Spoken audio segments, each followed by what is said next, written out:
Good evening and welcome to the Finance and Economic Development Committee. Today is Monday, March the 2nd, and this meeting is now called to order. I am the chair, Councilmember Michelle Harley for the 4th District, and at this time I'm going to call for those members of the committee first.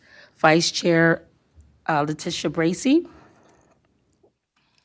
Councilmember Shanae Darby, Councilmember Alex Hackett, Here. Councilmember Xanthia Oliver, Present. Councilmember James Spadola, Present. President Trippy Congo. Okay, we're going to jump right into our agenda for this evening. We have 7 agenda items. We have an update for on our economic development, a resolution, and 5 ordinances. I just want to mention that none of our ordinances have to be voted out of committee. So we're going to jump right into it. So our first item on this evening is an update on economic development, and I'm going to ask the person that's here to speak to it to please come at this time and introduce yourself.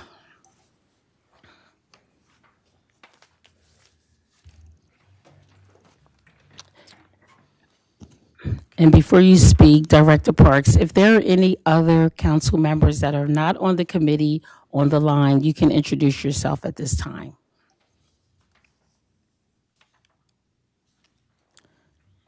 Councilmember Willard, Here. are there any other council members on the Zoom? Madam Chair, this is Councilwoman Bracy. All right, thank you, Vice Chair Bracy. I'm going to turn it over to you, Director Parks. Great. Thank you, Madam Chair, and good evening to the committee members and council members. My name is Sean Park, and I'm the Director for the Office of Economic Development. I'm joined today by James Williams, who's a small minority business development manager, and Peter Weir, who is our project manager. Our update today will cover new businesses, jobs, office vacancy, as well as updates to our strategic fund balance, set aside, and the DBE program as requested. Starting with new businesses, if we could pull up the presentation Okay. that was submitted. We've compiled a list of 28 businesses that have been publicly announced over the last year. Okay. And we've also provided a visual representation of where these businesses are in the city. So if we could pull up that slide when WITN has a chance.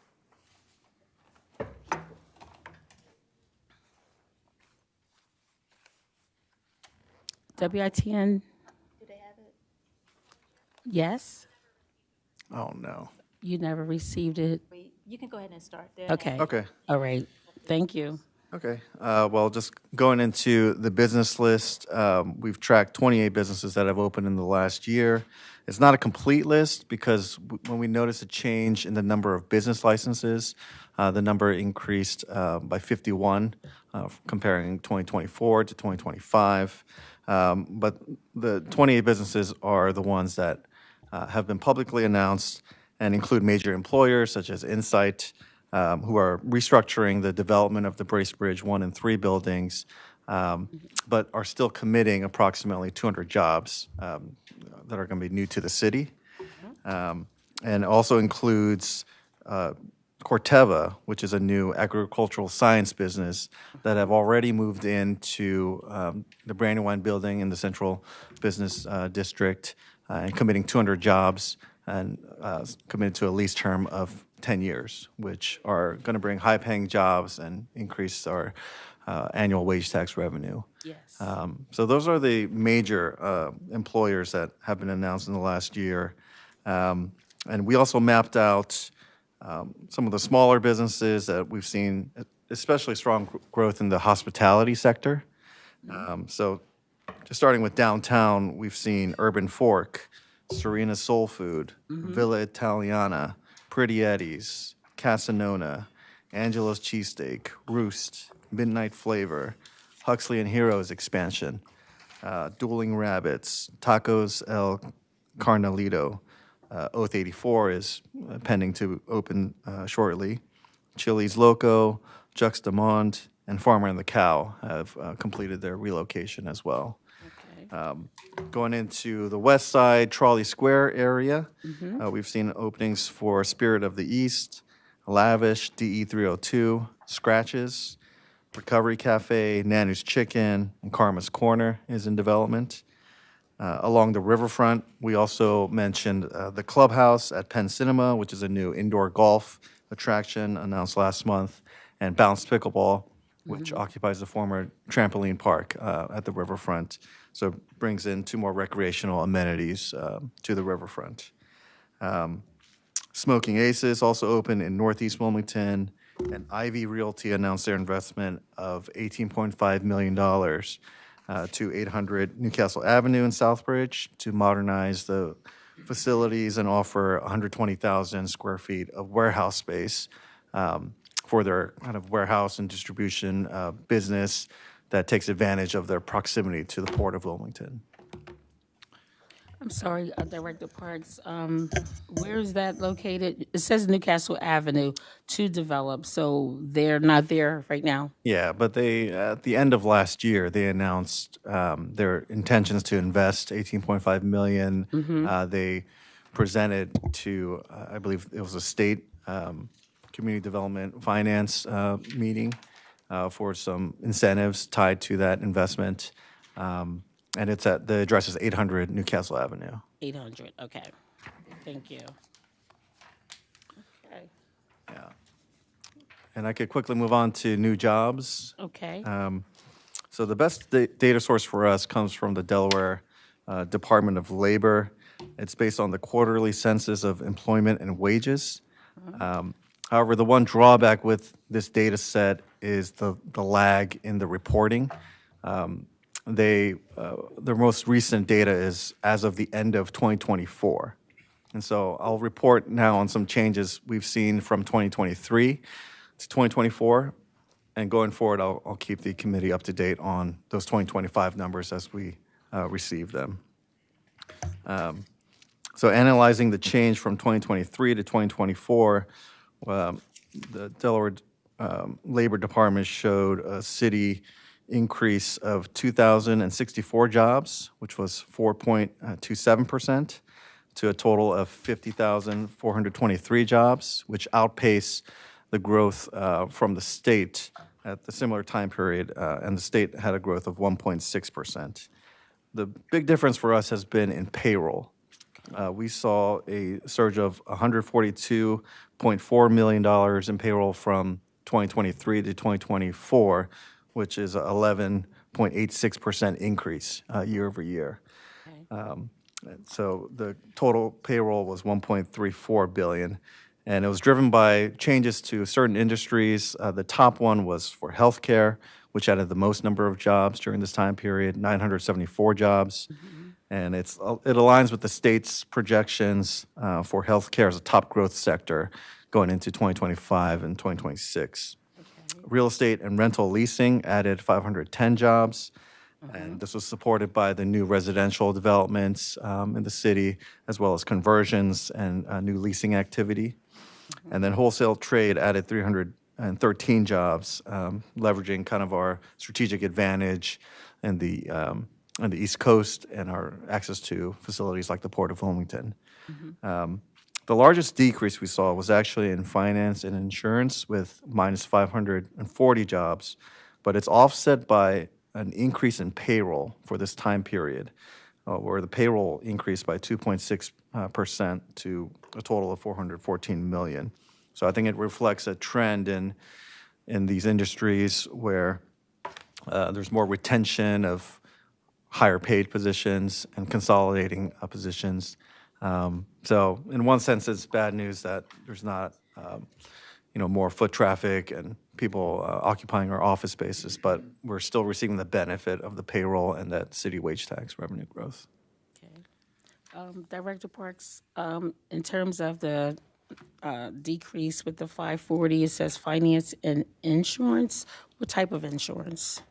Well, it's like companies that provide commercial insurance and I think it's lumped into this NAICS category code. Okay. I mean, the report doesn't detail specifically which companies are included, but Okay. in general, if they qualify for that NAICS code, I think will be included in this number. Okay, thank you. And then looking at 2025, we've seen some anecdotal reports from Newmark and Frank showing that Wilmington's job growth largely mirrors the national trend of roughly 1% job growth in 2025. But I want to see more specific data coming out of the Labor Department in order to verify this. So I'll update the committee as soon as I receive those numbers. Okay, all right. Okay, moving on to office vacancy. The central business district vacancy rate as of December 2025 was 21.9%. And to put this number into context, the rate is still higher than the greater Wilmington office vacancy of 17.7%, but it's still dramatically improved from the high we set in 2023, which was 31.3%. And so with the purchase of the Bracebridge buildings, various large employers moving in and occupying office space, we've been able to drop the vacancy rate from 27.3% in 2024 to now the 21.9%. We saw one large loss of a law firm, Morrison James, and our office made efforts to try to retain them and provided potential incentive packages, but unfortunately their leadership decided to move to Avenue North. Aside from Morrison James, there hasn't been another major announcement of a business leaving a large office space in the city in 2025. Okay. Thank you.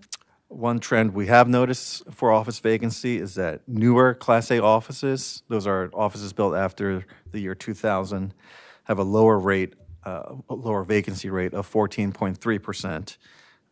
So it shows kind of the higher demand for these amenities-rich, modern offices, and also positions our Class B and C offices for redevelopment opportunities, residential conversions, hotel, or mixed use, those types of purposes. We're seeing a lot of interest as well. Director Parks, regarding Morris James, about how many employees did we lose with them moving? That was about 200. About 200. Yeah. And we can move on to the next slide. So this slide covers pretty much how we work with new businesses in the city. And the strategic fund gets a lot of attention, but it's just one of our tools that we utilize. So just starting with the strategic fund, we target large employers with incentives for new business to the city, expansion and retention that are aimed to grow the city's wage tax revenue. And we also use the strategic fund to spur additional private investment in new developments through architecture and engineering grants and facade improvements. And then per council's request, we have a set aside for small and minority businesses, which we'll discuss in more detail later on in the presentation. Regarding our operating funds, we provide individual business needs assessments, which are often paired with our strategic fund to kind of come up with a proposal on how to use some city funds where gaps are needed in their business. And one exciting use of our operating funds this year is we are working alongside Newcastle County's Economic Development Office for a update to the city and county economic development strategic plan, which we have selected the consultant and we are going to kick off the study this month. The goal of that study is going to be to provide a strategy for all of our commercial corridors in the city. There's going to be a lot of opportunities to provide input going forward. And then another way we use operating funds is with advertising for city events, including events like the Black Restaurant Week, or for advertisements and publications directed towards site selectors or initiatives to increase tourism. Moving on to the next bucket of funds, our capital budget can be utilized. Director Parks, before you proceed, I would like to acknowledge President Tribicongo, Councilmember Darby, and Councilmember Owens. You can proceed. Thank you. Great, thank you. Moving on to our capital funds, these can be utilized for site acquisition and site improvements for public infrastructure projects. So there has to be kind of a public right-of-way or public benefit component to using these funds. And we also help coordinate state incentives, including the Downtown Development District and incentives offered by the Delaware Prosperity Partnership and the Division of Small Business. Our office also manages component units, including the Wilmington UDAG Corporation, which was funded in the late 1970s through federal grants and could be used now for property acquisition and redevelopment of distressed properties. And finally, we partner with local community development and financial institutions such as WEDCO, DCDC, Drexus Capital, and the Grow America Fund to provide very competitive loans to small businesses that have difficulty getting access to traditional finance loans. So that covers kind of the tools that we have to work with in our office. Okay. And focusing on the strategic fund, I'll pass it over to Peter Weir, who will go through our strategic fund balance. Okay, so thank you, first of all, Director Parks. Before we move on, I want to check with the council members to see if there are any questions regarding the economic development products and services, new jobs, or new businesses. I know that Councilmember Spadola had his hand up. Councilmember Spadola? Thank you, Madam Chair. Sean, can you touch more on the Insight deal and how, from my understanding, BPG is taking over the building? So I'm assuming there's going to be a residential component now. Are you aware of how many residents that will be? I'm basically just trying to figure out, will it be even Steven for the city? In terms of, we were looking for 400 jobs from Insight, but instead we're getting 200 jobs, but also maybe 200 residents from BPG. So can you comment on any of that? Yeah, I mean, at this time, the city is still negotiating with Insight on our terms for the reduced number of jobs.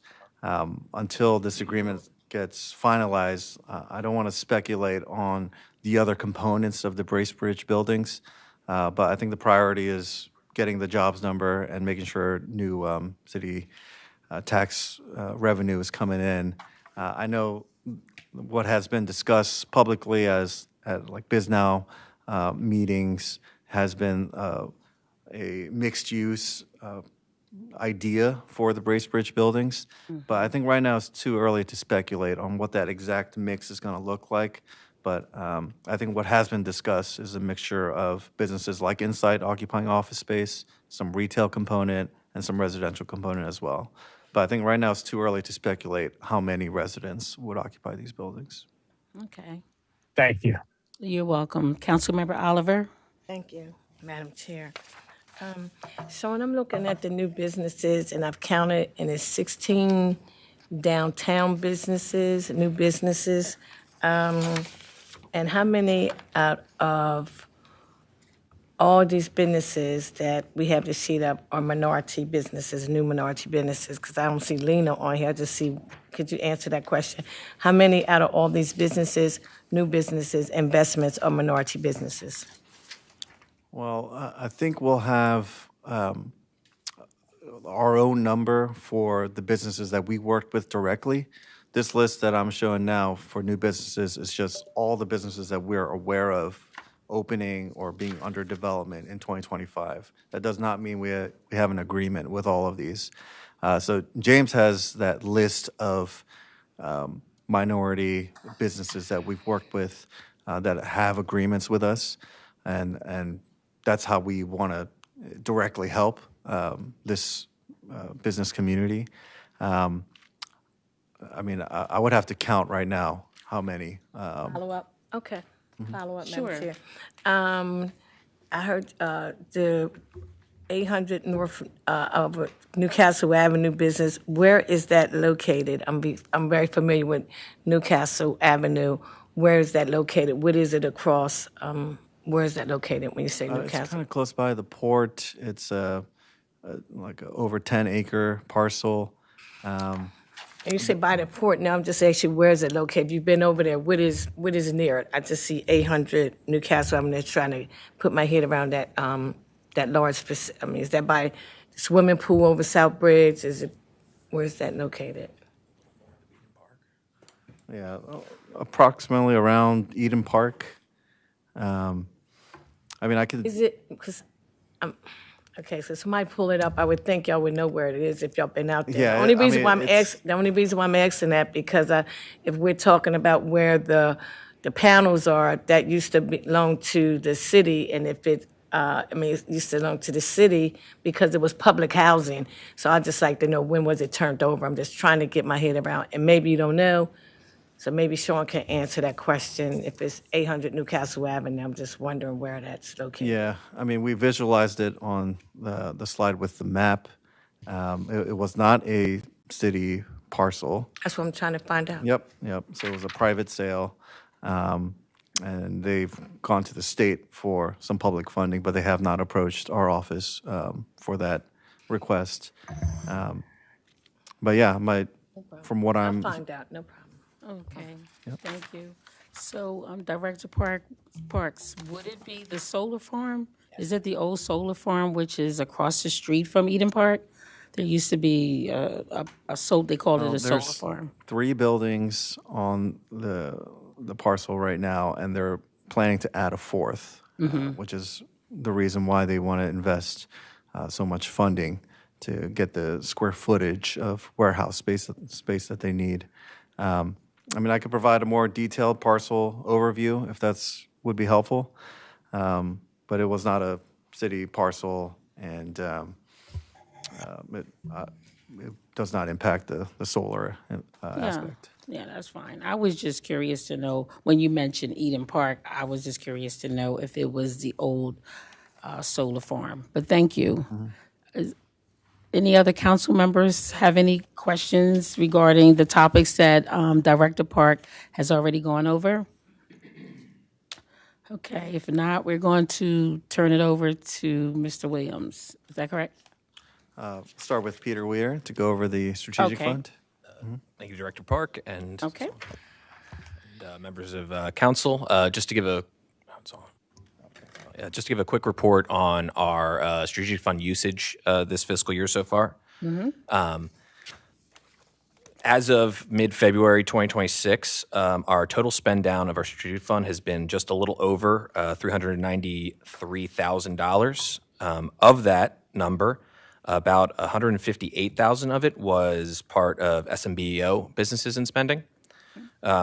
We are currently dealing with a little over $1 million in encumbered funds. As a reminder, encumbered funds are funds that are already allocated to businesses through existing agreements that just have not come out of our accounts yet. A lot of this number is, like Director Park mentioned earlier, a lot of this number is earmarked for Corteva. They just arrived in the last few months. So as of now, our current balance going into the back end of the fiscal year, we're at $513,000. And then also of the SMBO set aside of $350 that we received this past fiscal year, our current balance on that remaining balance is $192,000. And then just for reference, I have all of our spend down from FY25 in the right column. One question. Okay. Councilmember Oliver? Yes, one question. You said most of that funding is for Cortella that just arrived. Where, are they on the new business list? Yes. Where, on the first row or second? What's the name of the business? Corteva? Corteva? Yeah. Okay. And where are they located? They're Downtown? at the Brandywine Building. Brandywine Building, downtown? Yeah, correct. They occupy 45,000 square feet of office space, and they're bringing in 200 jobs. They relocated from the CRISP Innovation Center just outside the city limits, and yeah, they're estimating $38 million payroll. and committing for a 10-year term. So for that reason, we thought the numbers made sense to get into an incentive agreement with them. Okay. You have a follow-up? I just wanted to mention again that I look forward to the new businesses coming, but that's why I'm glad we have this conference coming up, because it's definitely more places around Wilmington besides downtown Wilmington and the riverfront. We all know that.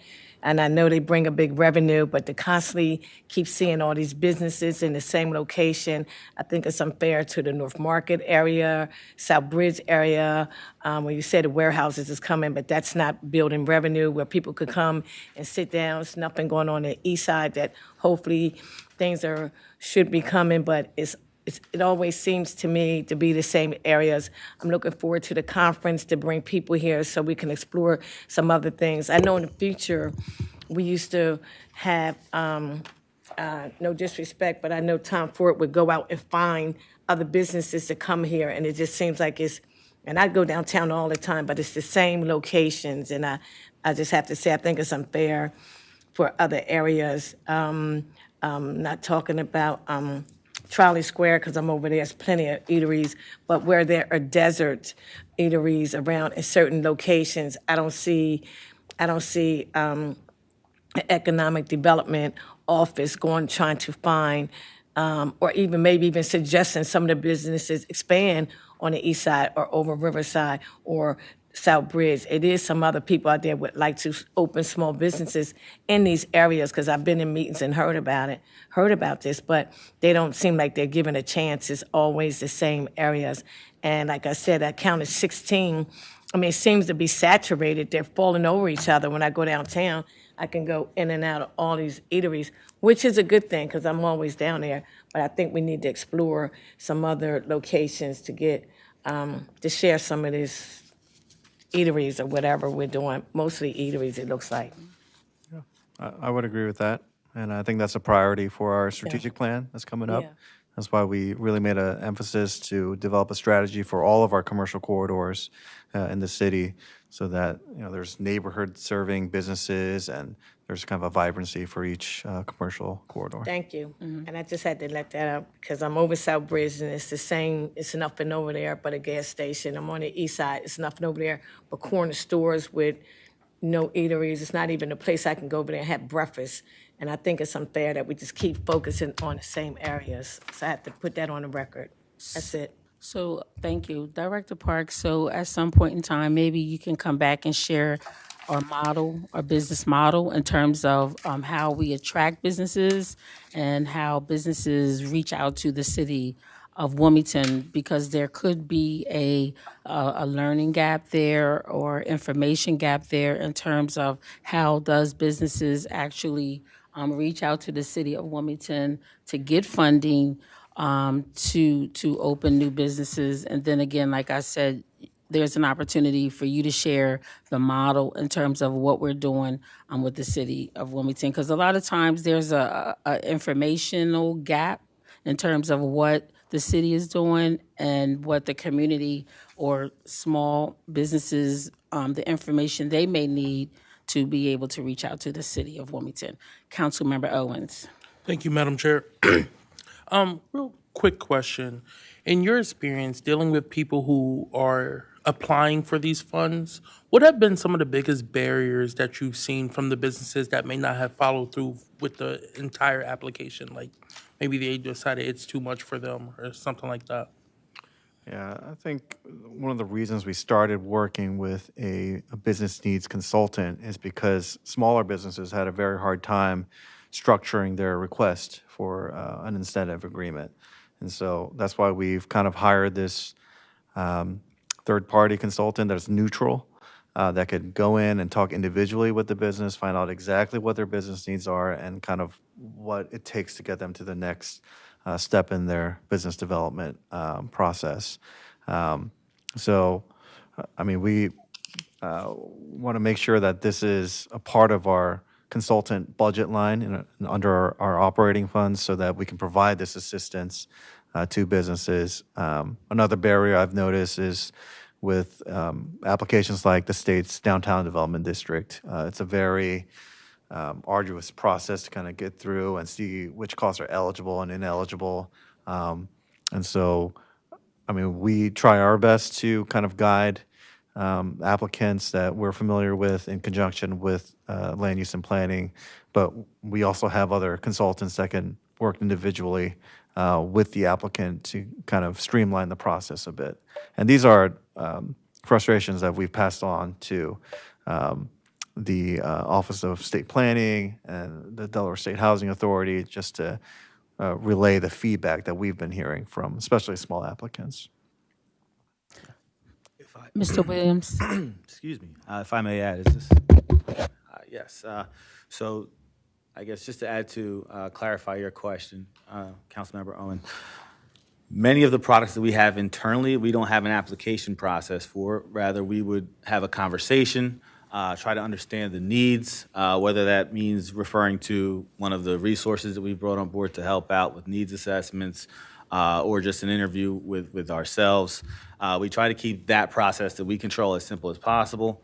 Where there's partners involved, there's often applications, so we know that there is some kind of application burnout that we hear from small businesses, and some of these processes are very elaborate, so we try to keep it simple. So the process, typically, if it's something that's strategic fund related, is we meet with them, we document their needs, outsource where we need more professional assessments, and then we have our legal department draft a legal agreement, which has basic terms and conditions to protect the city and to ensure that the business owner understands what the funds are to be used for, and then we execute it. So just a couple of different layers there to your question. Thank you. Council, follow-up? Yeah, and kind of the next step, right? So some of these small businesses that have received funds, do we track their success rate over maybe a year, 5-year period?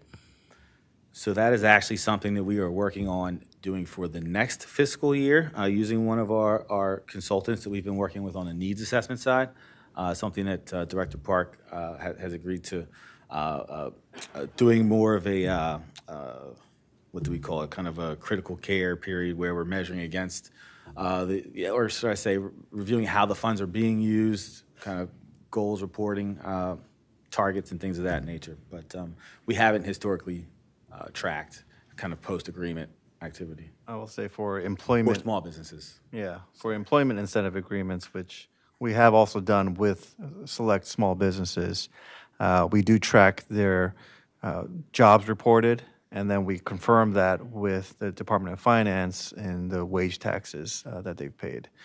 So that's one way we can track if they're, matching the projections that they agreed to when they signed the agreement. Thank you. I'd just like to make one more statement. Councilmember Oliver? Yes, I know it was a business on 16th and Walnut.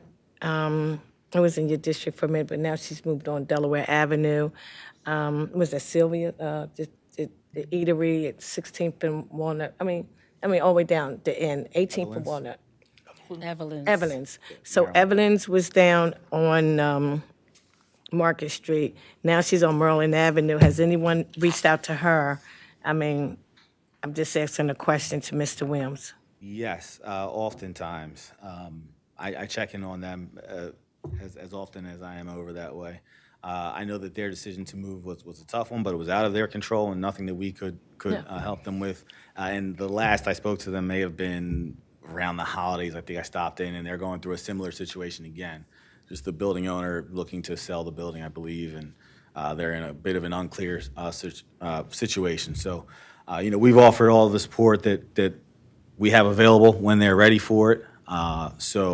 So far, we haven't gotten to any kind of package of support, but we have they know who I am, and we've had conversations. Thank you. Thank you. Ms. Bass Knight? Yes, just one question regarding the funds. So the available balance of the strategic funds as of February 2026 is $513,000. So that's in total for any new incentives or anything for the remainder of this fiscal year. Correct. So for fiscal year 25, you ended up at roughly $850,000, and so far this year you're at almost $400,000. So is it realistic that these funds are going to be soon, almost like depleted? Soon, yes. Okay. Any plans to request for replenishments, or maybe that's something that's going to be addressed in the upcoming budget? Yeah, we do plan to make a request next month at our budget hearing. All right, thank you. All right, thank you. Councilmember Willard? Thank you, Madam Chair. My question is just for the businesses. I did see that, there's not a lot of, the businesses are really concentrated in downtown and, there are businesses elsewhere in the city. I was just wondering what kind of outreach you do to reach the businesses that may not know about the economic development opportunities. Yeah, so we'll do this in several ways. First, with our community partners. We meet quarterly with Westside Grows, Sarah Lester's group, with Dubard, McGriff, and the Northeast CDC. So the various CDCs who are kind of the boots on the ground and let us know when there's either a business that's struggling, a new business that's interested in a certain space. So we try to keep up to date that way. We receive referrals from council members as needed. And kind of our own due diligence, our own networks will reach out that way as well. But we try to stay on a schedule, at least with the CDCs, so that we are well informed. You good? Yeah. And as Director Park said, council members, I think that we can be helpful in terms of letting some of the small businesses know about the services and products that the office has. I know for a fact within my district, the Milk and Honeys, the Lena's, most of the time, those smaller businesses, they learn about these strategic funds from the council members. So we have to continue to make sure that we are also sharing the message as well. Absolutely. Councilmember Owens and Councilmember Willard. Thank you. I do have an additional question about kind of piggybacking off of Councilwoman Oliver and Will Howler's questions. The North Market Street area there, I know it has recently been, the Downtown Development District has recently been expanded to 30th Street, which comes into my area. And I know this is something that Councilwoman Oliver cares deeply about, and Councilwoman Darby and myself.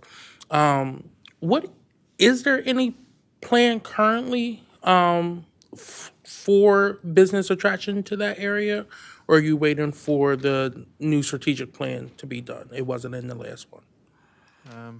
Well, I mean, we are working. I mean, I mentioned meeting with Dubard. We're working on some facade improvements along 30th and Market, and these are appropriate uses for our strategic funds.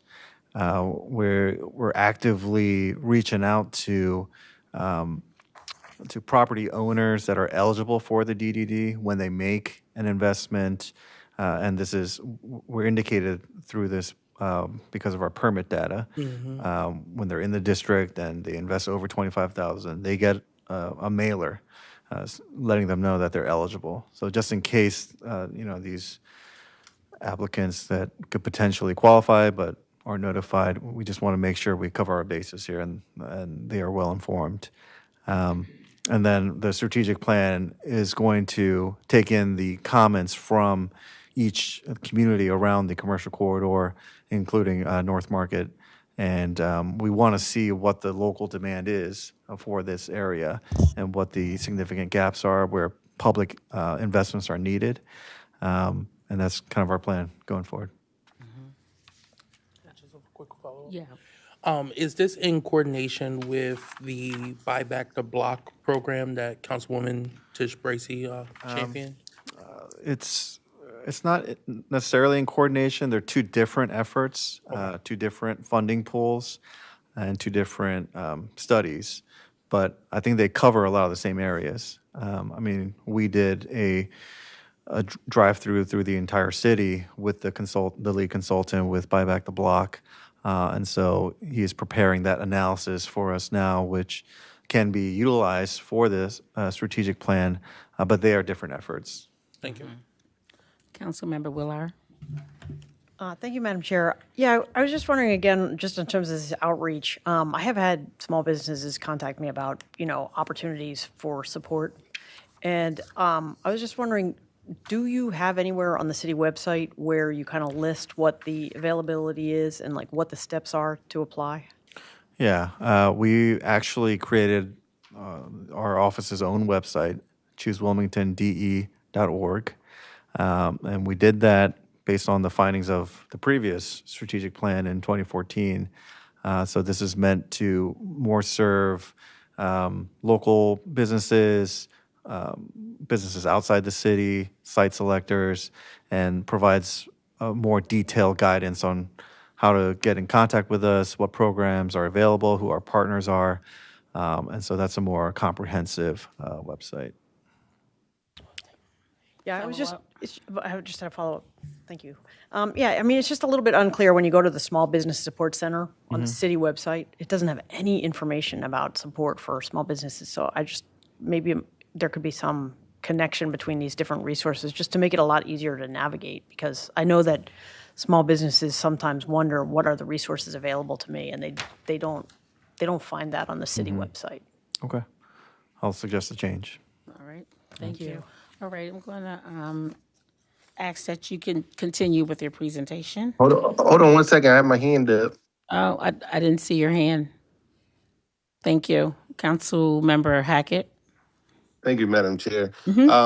Director Parks, thank you so much. I just want to say, as a young council person, you've been very helpful with me with my referrals in the business department when it comes to our business in the community. The one thing I will say is, though, we sat down. I continuously talk about, what it looks like to be able to dream big in the city of Wilmington, and we look at the riverfront and what it's becoming. Hopefully, we get another side of that coming on the other side of the riverfront. And then we also look at, Market Street today, downtown market, and all the things that's arriving. And the beautiful part about it is, people can see the beautiful things that's happening and that's coming in those areas. I just wonder when you look at 20th and Market going towards 30th and 30th and down in that direction, where's the dream and where's the vision and the blueprint that we see that's happening on the riverfront area and more downtown Market. I think people need to see what it can become for us to be able to also invest.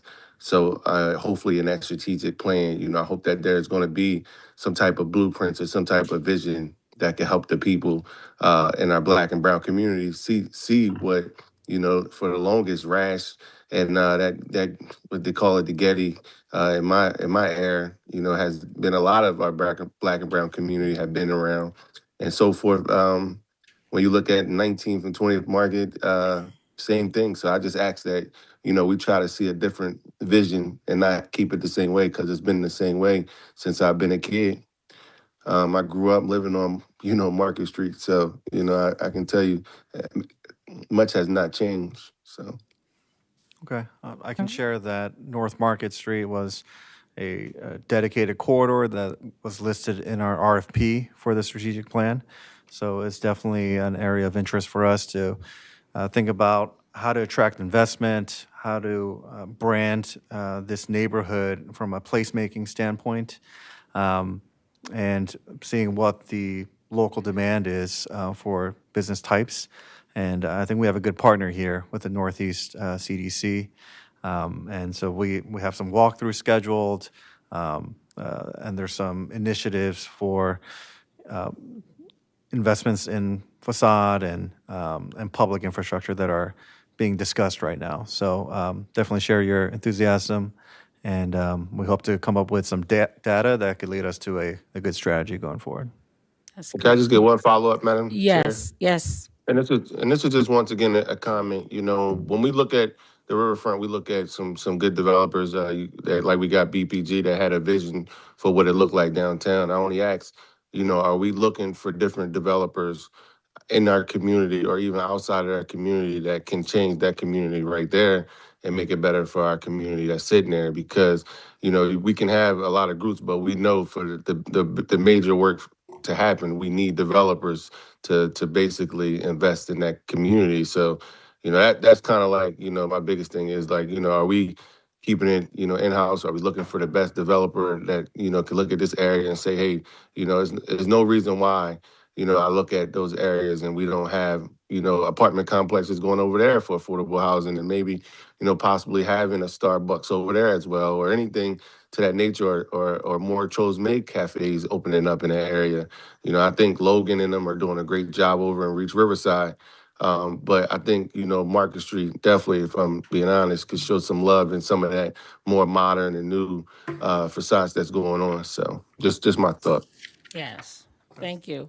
Well, one thing that I got out of all these comments is that we definitely want to see the love spread all around the city of Wilmington, and definitely on a lot of these major corridors that we have. And I also think about Lancaster Avenue as well. That's another corridor that needs a little more love as well. So thank you, council members, for your comments. I think they definitely were very additive in terms of what we're talking about on tonight. And again, we'll follow up with another follow-up in terms of how businesses can contact the city of Wilmington and we become more business friendlier, right? Sure. Okay. All right. So we're going to proceed with your presentation. Great.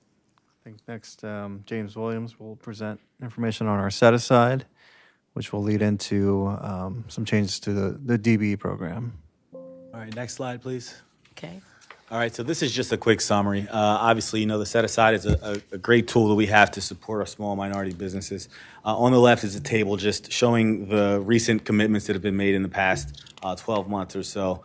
Everything that's got an asterisk has either been paid, an agreement that was executed and paid out, or will be very soon. If it doesn't have an asterisk, it is going through the process with the legal agreement and negotiations.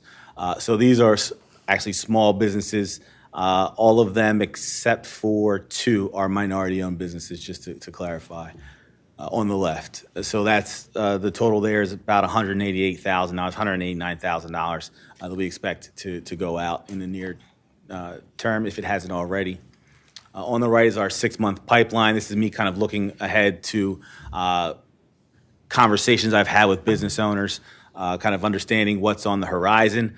Some of these are businesses that are still looking for a location or have found a location but are trying to close the deal and are sort of still in flux. But there's something there that I think we can get behind to help support what they have going on. So that estimate comes to about $300,000. A big portion of that has to do with the North Market Street corridor facades on some of the target locations that have been in our mind, which, as Director Park mentioned, we also expect to be a part of the strategic plan, which is being developed as we speak, or will be developed. So just thinking ahead of what type of cost would be associated with some of the locations that we have in mind as targets there, as well as Maryland Ave as well, very similar. So just an estimate of around $300,000. And if you take the current set-aside balance and account for the estimate that I have of $3,000, you can see that we would have spent down the set-aside and then some of the strategic fund as well. So as we mentioned, I know that there will be more conversations to have on this as we get into our budget meeting next month. Mm-hmm. So more to come there. Okay. All right. Thank you. Okay. So are there any other council members that would like to speak? Okay. If none, is there anyone from the public that would wish to speak? Okay. I just want to see if they have any comments before we go any further. Okay, so we're going to move on with our DBE update. All right, so next slide, please. Actually, you can skip forward 2 slides. I'll try to move through some of the statistics pretty quickly. So the first slide is just some information showing the certification activity we've had, which has been very consistent since bringing on some new tools to help manage the process. We've seen, our interest, or should I say the interest in new certifications remain fairly steady. We've made it a point to attend and participate in as many partner and local diverse vendor events as possible over the past 2 to 3 years, and we've seen really good dividends pay out from that. Next slide, please. This slide, I think, is important to show because since the disparity study, we've, while perhaps not directly can take credit for necessarily the DBE spend that we see, we can say that this year we've seen what must be a record DBE spend for DBE businesses participating as prime contractors on city contracts. So the top number there of almost $7 million is money that has gone directly to DBE prime contractors, which you can see is a significant amount over just a couple of years ago when the disparity study was beginning. That spend come to about 3% of the total spend, and this does not take into account subcontracts as well. As you know, we have very little sight into subcontract relationships between our prime contractors and subs, but we have gained some additional insights, once again, thanks to some of the tools that we've recently launched, one of which being our contract compliance portal, which became live last July, and we've had a handful of projects that we've run through there where we can now get some insights on who are participating as subcontractors, how they're being paid, and is it timely, and that kind of thing, which has allowed us to mediate in a number of situations where DBEs were experiencing slowness of payments or some difficulties that weren't necessarily, intentional, but it allowed us to do some things to help them expedite their payments. So just wanted to provide some statistics there on how DBEs have been participating on city contracts at the prime level. I can also say on a subcontract level that, at least anecdotally, we almost never see prime contracts come in with bids that exclude DBE subcontractors. One of the functions that our office does is to review the bids, typically the lowest bidders, the bidders who are most likely to win, to ensure that they're making good faith efforts to engage and include our certified DBEs as subcontractors.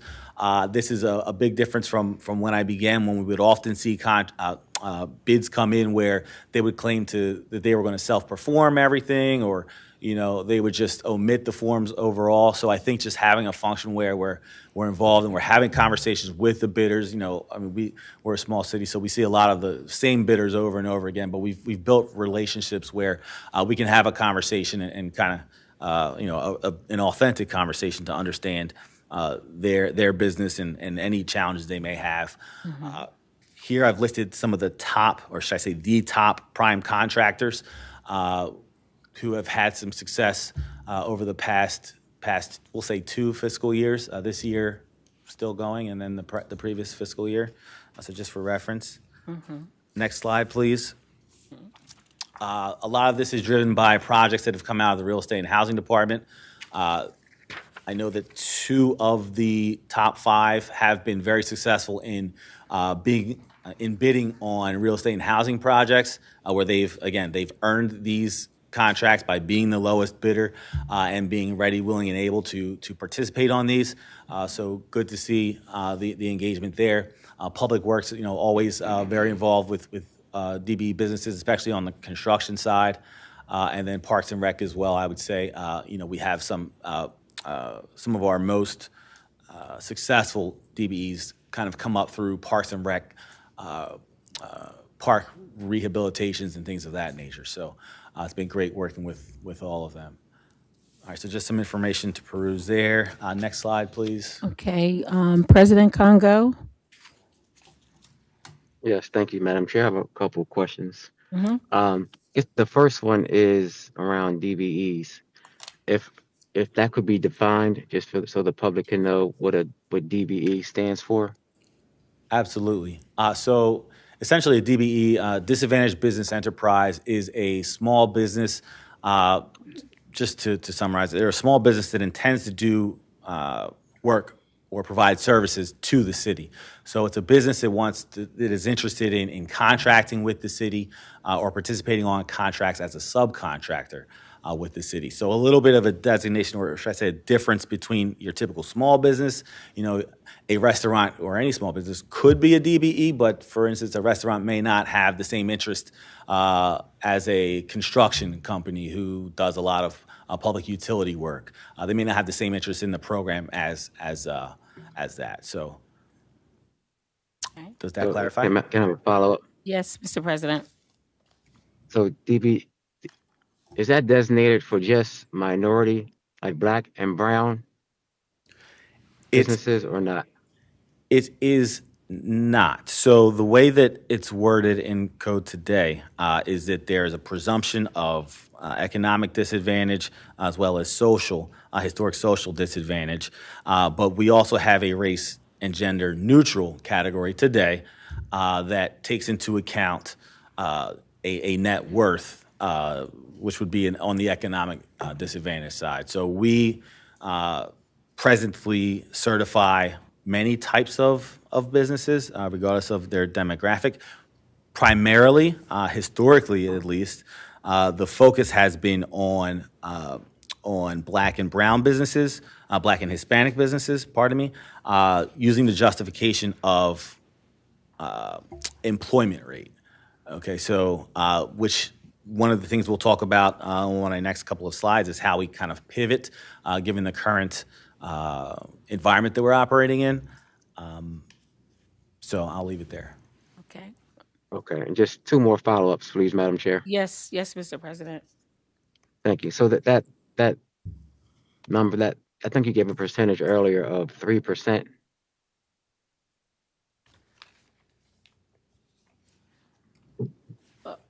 Can you still hear me? I think we may have lost you. Last thing I heard was 3%.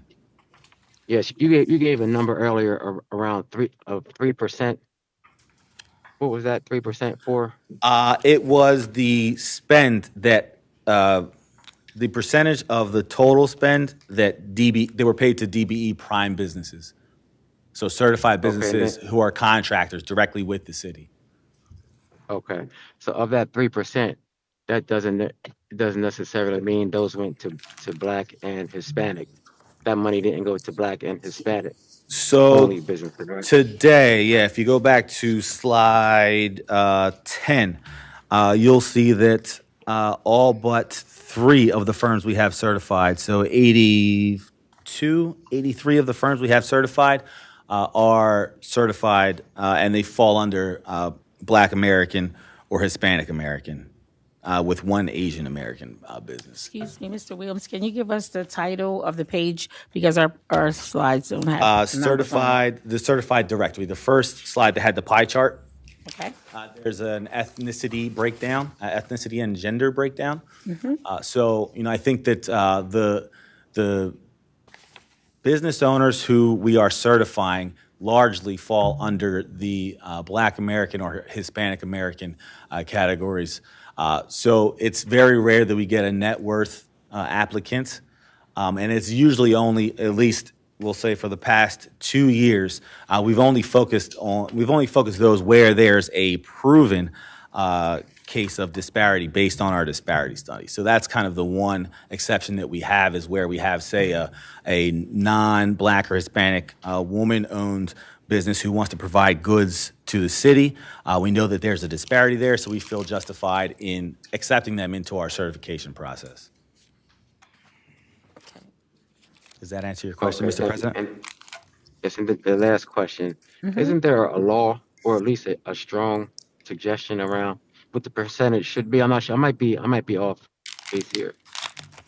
But I thought there was if not a law, a strong suggestion of what that percentage should be that should go to Black and Hispanic contractors. I thought it was much higher than 3%, but again, I might be off base, so I might be thinking about something totally different. No, I think I understand. You're referring to goals that are, at least have been referenced in different places. I don't think they're codified, but there are goals that are referenced: 20% construction, 10%, I believe it's goods and services, and 5 non-professional service, or maybe it's professional services.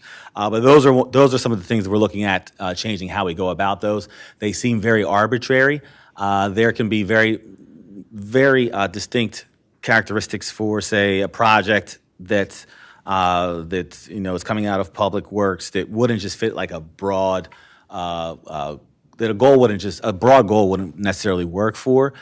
Based on any goals we set should also take into account availability of the types of firms to do those jobs, which was part of the disparity study recommendations. So we're looking at how we set goals, what type of goals we have. They should be more likely on a project by project basis. How we get there is a little bit more challenging, but we are actually presently going through an evaluation with our legal department, who we just had a very productive conversation last week on some of the changes we're looking to at least pivot towards. So there's more to come on that. There's a lot that I think we can start to change, which we'll get to in another slide later on in my presentation. But I think we have some starting points that I'd like to talk about. All right. Thank you. All right. Anything else I can answer for you, Mr. President? No, that's it. So right now we're on 3%, but the goal is closer to 20. So the goal, It it's broken depends on out the category. by category. Yeah, construction, non-professional services, and goods and services, and professional services. I believe I always mix them up, but 20, 10, and 5%. Which again, they're not tied to any type of availability, and they generally apply more towards subcontracts. Right, those are the goals that we give bidders to make good faith efforts to try to identify DBE subcontractors to hit those dollar amounts in their subcontract totals. So there's some disconnects there, and I think that we can work at making something that works a lot better as we kind of go through the process. Okay, thank you. Last thing, Madam Chair. Promise. Yes. I thought that we were going to try to come up with a different name besides disadvantaged businesses. I remember was there a conversation around that? I have floated some ideas there, and there are some things that I have proposed, but I think that we've kind of been in a holding pattern on a number of things that gave us pause. I think that this current legal analysis we're going through will, once concluded, produce some things that we can pursue immediately without fear of the impacts or legal challenges. Okay. All right. Thank you. Thank you, Madam Chair. All right. Thank you, Mr. President. All right. So if we can move forward, I'll try to keep it brief. The next two slides, if we can get to slide 14. So I'll breeze through this. Our office has been involved in a lot of, like I mentioned earlier, a lot of kind of local, diverse vendor events to try to encourage more businesses to certify with us, but also to talk about the resources that we have available to them that we've discussed earlier in our presentation. A couple of that I just wanted to point out that are upcoming. One being a DBE day with our departments of license and inspections, land use and planning, real estate and housing, and emergency management. We did one last year with Public Works, which was very well received. We had some really good communication between not only our DBEs who are interested, but also some of our top vendors that we invited in to learn more about the DBE program and hopefully create some opportunities to work with more subcontractors. So the next one will be March 25th, just a couple weeks from now. We host these down in the lobby. We invite our DBs to come in and meet the decision makers and divisions within the departments who oftentimes, they don't get very many opportunities to meet or speak with. So it'll be a great opportunity to create some connections there. We'll follow that up with later in the year, a DBE day with Parks and Rec. Where, again, we'll have all the divisions host tables down in the lobby and talk about upcoming projects, the types of things that they procure, and give our DBEs some insight into that department. We'll be exhibiting at the Black Chamber of Commerce Job Fair. Is that tomorrow? No, in 2 days, the 4th. So we'll be over at their new location, exhibiting a table there and talking about some of the programs that the city has for their small businesses who are in attendance there. And then one social media training is being floated with us, and we're figuring out where that fits into our budget for next year. But I have a DBE vendor who's we've worked with in the past, provide some social media guidance for small businesses. So that's something we're looking to bring back for our DBEs specifically at some point in the next fiscal year. And then, as I mentioned, we're having great conversations with our legal department, trying to figure out how we kind of grow, or should I say, amend the program in ways that will be beneficial, but also protect the city. All right, and the next slide, please, if there's no questions. Okay. All right, so a couple of proposed changes that I wanted to at least put out there. I think these are changes that we could pretty quickly effect. So on the legislative side, we've been floating the idea of procurement thresholds for a while. I know we've been back and forth, but I think that we could get to a place where, at least it's my understanding, that there have been some additional conversations about this and changing the procurement thresholds. Today, anything under $60,000, an estimated $60,000, doesn't go through the public bid process, which means that anything under $60,000, it doesn't go through our office, or we don't really have any insight over it. The county recently increased their thresholds about a year ago. They've increased them fairly drastically. So I just wanted to put that out there, that that's an opportunity where we can create a larger population of projects that we could make available to certified DBEs in a very targeted way. So there's more to come on that. One of the disconnects, I think, in the current code has to do with the program using the historic unemployment numbers as justification for the program and for targeted race and gender conscious remedies. I believe that since we've got disparity study data that, and not just I believe, but also I think the guidance from our legal department over the past 2 years, anything that we want to do that would be race and gender conscious should be focused on the areas of disparity that were found from the study. So instead of just going off of a basic, I forget the exact wording, but it says that we shall, from time to time review the census data to get unemployment numbers. We should be pivoting from that to where there are instances of disparity that have been, at least according to our disparity study, proven to focus on those specific groups. So that's another one.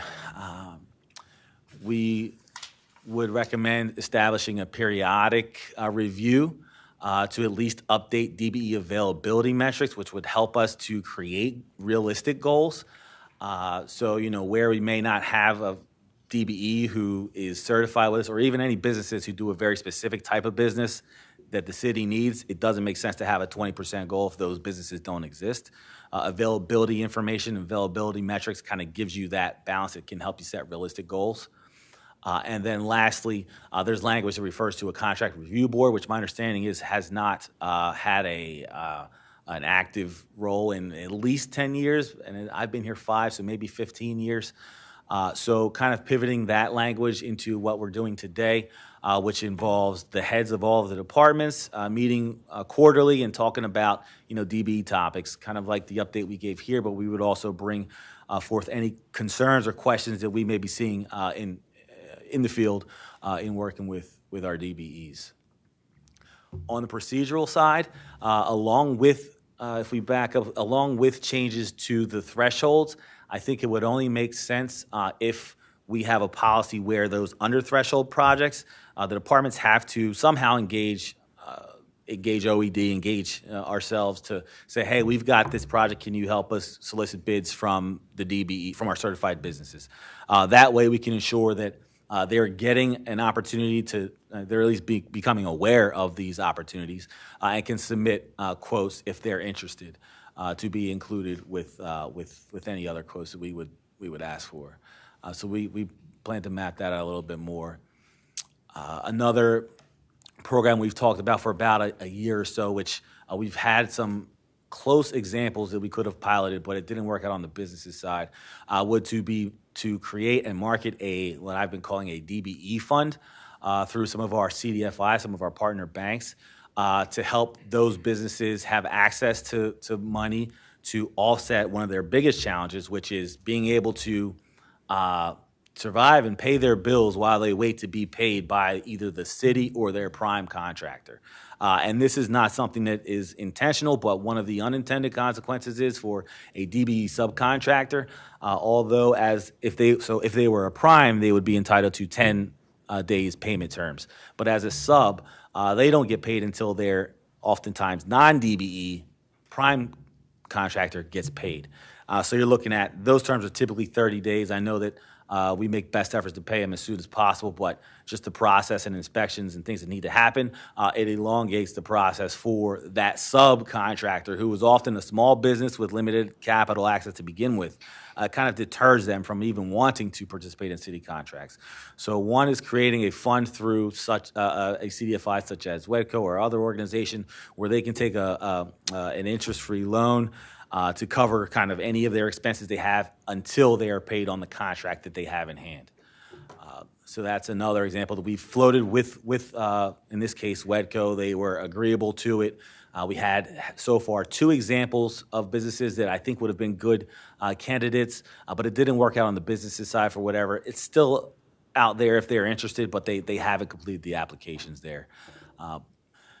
That, along with another idea to perhaps, which there needs to be some additional conversations to be had with accounts payable and the Department of Finance, but finding a way potentially to pay, in certain instances, pay DBE subcontractors directly. So cutting out the middleman, if possible. There's a lot that we still have to explore there. But in just very recent conversations, real life scenarios where a seasoned DBE was experiencing some difficulties participating on a contract simply because that project hadn't started yet, even though they had won the contract months ago. You know, there were some changes and things in the contract itself, and it put them in a bit of a situation. And one of the ideas we came up with during this call was perhaps finding a way that that we still honor the 10-day payment terms by paying the sub directly once the prime signs off or provides some kind of assurance that everything is okay. But again, very fresh idea that I just thought of within the past week or two. And then, so I think that covers all the procedural changes. Well, I just want to say thank you for sharing these procedural policy changes as it relates to subcontractors. I know for myself, especially with a lot of the renovations and development going on the east side, there's a number of subcontractors, and I know that there have been those type of issues being able to fully fund and meet payroll, right? As it related to some of the jobs and even wanting to bid for certain jobs because of those reasons. So just to see that this is an improvement area within your office, I think that's great. And my question is this: what kind of timelines do you have around, some kind of benchmarks to see this fully implemented? So I think that one of the challenges we've seen, which was surprising, is that we don't get as many examples that we can work with to kind of pilot some of these ideas and kind of work them out. So these are things that we've actively worked through as we get those examples. I know that there are some more conversations to be had with some of the actual on the procedural side, like how would we pay a DB? So there's still some things that happen there. Like I said, with the DBE fund, that's something that could be a little bit closer. If we just had someone who wanted to apply for it, Okay. they would have a great opportunity to take advantage of that. And then I cannot speak on the legislative changes. I know that we've had some conversations, even the mayor's office and I, and I know that each of these have specific procedures they have to go through. So I would rely on council staff to help us kind of navigate that process. Yeah. And lastly, CDFIs. Now, what does that stand for? It's a community development financial institution. Okay. So I just think of them as nonprofit banks. So that's your True Access Capital, that's your WEDCO, Grow America Fund. They provide low-cost loans for small businesses, often targeted in very targeted ways, and they often work with SBA products and different SBA loans. Okay, all right. Okay, Councilmember Oliver. Yeah, thank you. I just want to thank Economic Development for coming out with this presentation. I too really like the procedure changes. As Councilman Hardy stated, the East Side projects, I've had some contractors come out who were unable to bid because they couldn't carry the payroll without losing the rest of their money. So Have them reach out. has been a major, so just for that to be addressed. Also, I want to thank Department of Economic for really helping me with several issues that I had in the 3rd District. I think I'll do a good job, but I'm glad that people are paying attention because I did have some people to send me some questions, so I wanted to put them out there. But thanks again for all the good work you do. Thank you. Yes, yes. Are there any other council members that would like to make any comments? Any questions? Do we have anyone from the public who wishes to speak at this time? Okay. All right. Well, I would like to ditto what Councilmember Oliver just shared in terms of thanking you for this presentation. It was very productive in terms of the information that you shared in terms of what your office is doing. And again, like I said, I'm very excited to learn about some of these new procedural policy changes that you shared. And so there will definitely be some follow-up as it relates to that for me. And so if there are no other comments from council members or from the public, thank you once again for this great presentation. Thank you, Madam Chair. Thank you. Thank you. Okay. We're going to move on to our next agenda item, which is a resolution affirming Wilmington City Council's commitment to civility in government. And I am the sponsor of this resolution, and I will share that a number of concerns came out of the community in terms of civility around government. And in addition to that, when a few of us went to the conference back in November, I attended one of the workshops, and they did a very great job in terms of sharing some of the consequences of not having civility. As many of us know, there have even been elected officials being murdered as a result of individuals just losing civility, just basic respect. So I would like to read some of this resolution because we know on the floor we do not read our resolutions on the floor. So I'm just going to go through a little bit of what is in this resolution, and it reads, Wilmington City Council is entrusted with serving the residents of the city of Wilmington and advancing the public good through thoughtful deliberation, collaboration, and transparent governance. Elected officials and public servants have a responsibility to model respectful behavior, ethical conduct, and accountability in both official proceedings and public interactions. We know that civil discourse, mutual respect, and professionalism are essential to maintaining public trust, because that's something that we want to continue to have public trust in local government and to ensure that diverse viewpoints may be expressed, heard, and considered constructively. A shared commitment to civility supports a workplace and public forum free from harassment, intimidation, personal attacks, and promotes effective decision-making on behalf of Wilmington residents. And as we all know, we all made a solemn oath to always place the public interest above any special or personal interests, and to respect the right of future generations to share the rich historic and natural heritage of Delaware. Disagreements and debates are inherent and necessary elements of democratic governance, but such divergence should be conducted in a manner that is courteous, inclusive, and focused on the well-being of the residents of the city of Wilmington rather than sentiments towards individuals. And having said that, again, this resolution just affirms that the Wilmington City Council's commitment to civility, mutual respect, and professionalism in all official duties, meetings, communications, and interactions with fellow council members, city employees, constituents, and the public. And once again, we just want to encourage more civility in government spaces and respect each other's perspectives.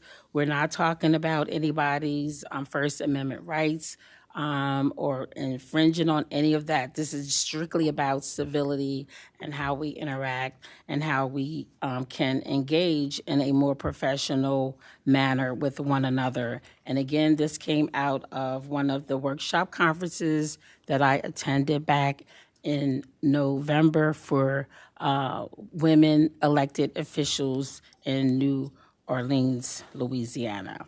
Any questions from council members? That's good. Okay, all right.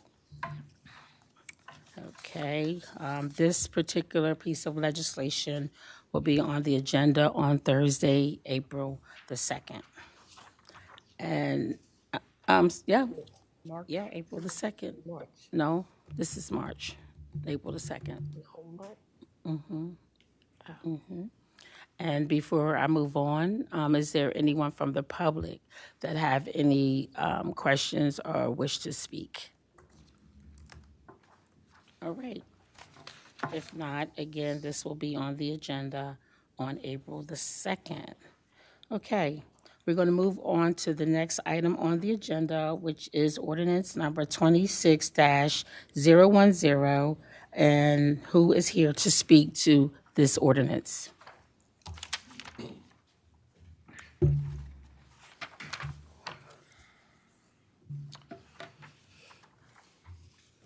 Good evening. My name is Brett Taylor. I am the Director of Finance. Good evening. Thank you very much for having us here tonight. I'd like to speak on Ordinance 26-010. This is an ordinance authorizing a supplemental authorization for additional funds in the tune of $808,242 to support the increase in funds for an Adams Street Green project. If you recall, back in 2025, we passed a similar ordinance for approximately $2 million to build bioretention basins, as well as bioretention gardens, excuse me, as well as stormwater pipe, replace manholes, and trench drains located in and around the Adams Street Court at 210 North Adams Street, or North Jackson Street. These are going to be facilitated through the Delaware Water Pollution Control Revolving Fund. These are state revolving loan funds. These are going to be supplemental to the $2 million that we passed last year. There is no loan forgiveness with this. However, there is a very generous 2% interest rate on the loans. They'll be paid off over a course of 20 years. This is required, the ordinance is required for us to move forward with entering into the loan with the with DENREC and through the Pollution Control Revolving Loan Fund. Okay, all right. Councilmember Owens and then Willard. Thank you, Madam Chair and Director. Can you just explain what a bioretention garden is used for? Well, I am not the engineer here. I'm the finance finance guy. The bioretention garden really is a way of creating a green infrastructure to take off stormwater and be able to retain it so it's not going into the combined sewer overflow. Okay. All right, there you go. Public Records is in the back. All right. I learned something here. Okay. Are you good? Just a comment. Okay.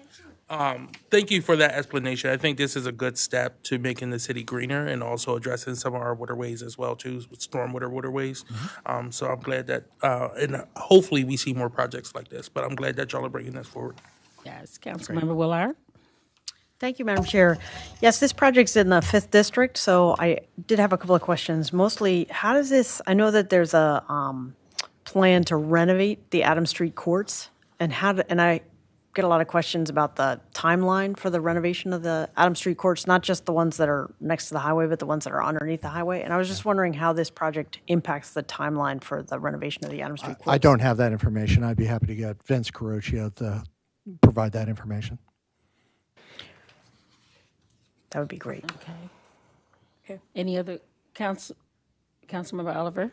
No, I'd just like to echo Councilman Kobe on said.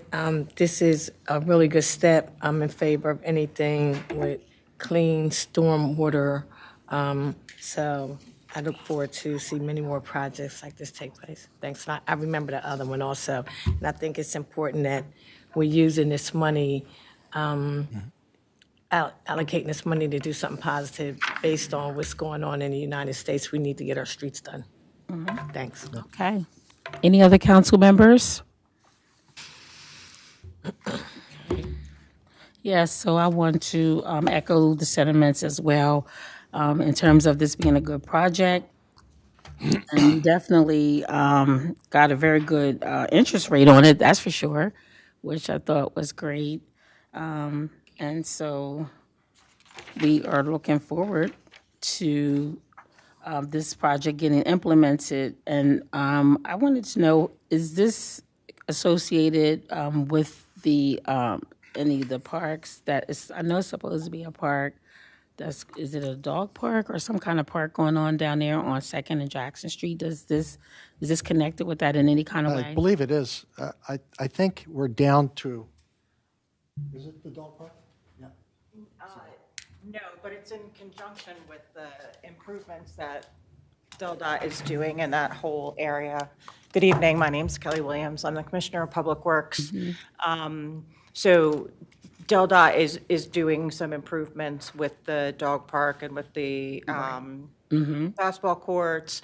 And we saw this as an opportunity to expand the improvements that they're doing and actually take the parcel that is directly under 95 at the bottom of the hill on Adams Street that goes and cuts into Jackson, and that's going to turn into a wonderful green infrastructure project and park looking with native species plants, and there'll be a little walking path, and it's a really fantastic project. It's going to divert millions of gallons of rainwater that comes off of 95 and onto our streets, and it will divert that so that it's not going into our combined sewer system.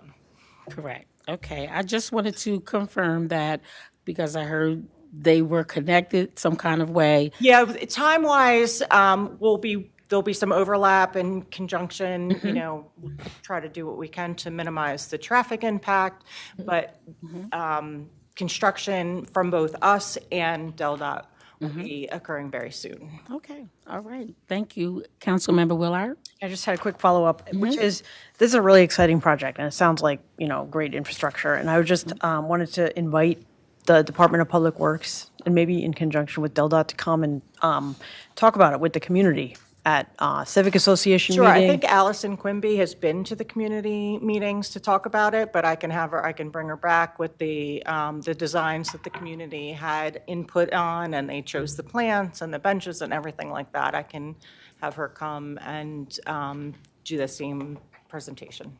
Yeah, just, I know the community hasn't seen the design, So it'd be great to see, like, the actual design, what the plans are, and things like that. Okay, yeah, I mean, so the back and forth with DelDOT has stretched the project time out. So the communication with the community was a few years ago, and so for her to come in and sort of refresh everybody's recollection, that's no problem. Thank you. Sounds good. All right, Councilmember Owens. Yeah, can I just be added as a co-sponsor, please? Sure, duly noted. Any other council members would like to speak? Okay, I'd like to be added as a co-sponsor. Okay. Thank you. thank you. And is there anyone from the public that would like to speak? Okay, seeing none, this particular ordinance will also be on the April 2nd agenda as well. Okay, thank you. All right, we're going to move right on to this next agenda item, which is ordinance number 26-011. Who's here to speak to that ordinance? Okay, I'd let Commissioner Williams speak to it because she makes things sound a lot better than what I can do. This one is, again, a drinking water state revolving loan fund allocation. We're looking to authorize $13 million in general obligation loan funds from DENREC to do approximately 3 to 4 miles of removing 3 to 4 miles of old cast iron water main. This is all in conjunction with our efforts to look at lead pipe remediation and removal. The cast iron pipe is going to be replaced with cement-lined ductile iron pipe. The good news is that we've got a 2% loan on this, much like we did in the other one. We have a 20-year debt repayment. Out of that $13 million, though, $6.1 million of it is going to be under loan forgiveness. Okay. So virtually, we've cut the project in half in terms of what we would have to pay back under normal circumstances. Great. The infrastructure bill coming through the state revolving loan fund has just been really, really beneficial to us getting our infrastructure replaced at a very, very cost-effective way. So this is an ordinance similar to that to authorize us moving forward with the loan obligation. Okay. All right. I think that's pretty straightforward. Any questions from the council members? I'd just like to. Councilmember Oliver. Thank you, Madam Chair. I'd just like to say I think this, again, is a good project for the city of Wilmington, thanks to our federal delegation in the state for the funding coming in for this infrastructure. And I'd like to be added as a co-sponsor. Thank you. Real quick, does this have anything to do with PFAS? No. So there's two regulatory programs happening at the same time, PFAS, and then the lead pipe replacement, identification and replacement. Okay. So this is the lead pipe Okay. identification and pulling those out and replacing them. Okay. It's all about providing, better, cleaner water, right? That's right. Yes. For the future, yes. Absolutely. Councilmember Owens.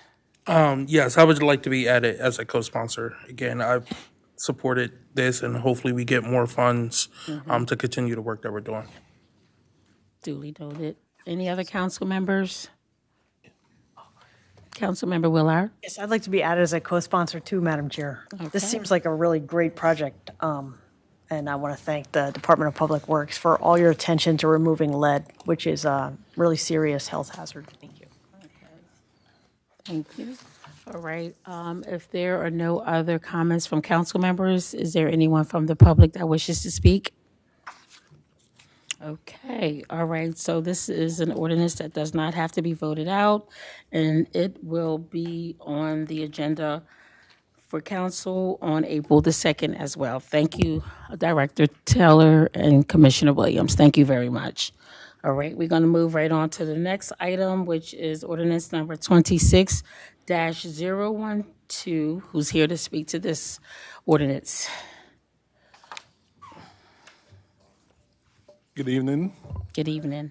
My name is Terrence Williams, the City Auditor, and I'm here to speak regarding ordinance number 26-012, an ordinance to authorize and approve a multi-year contract retaining Belfin, Lyons, and Schuman as the external auditor for the City of Wilmington.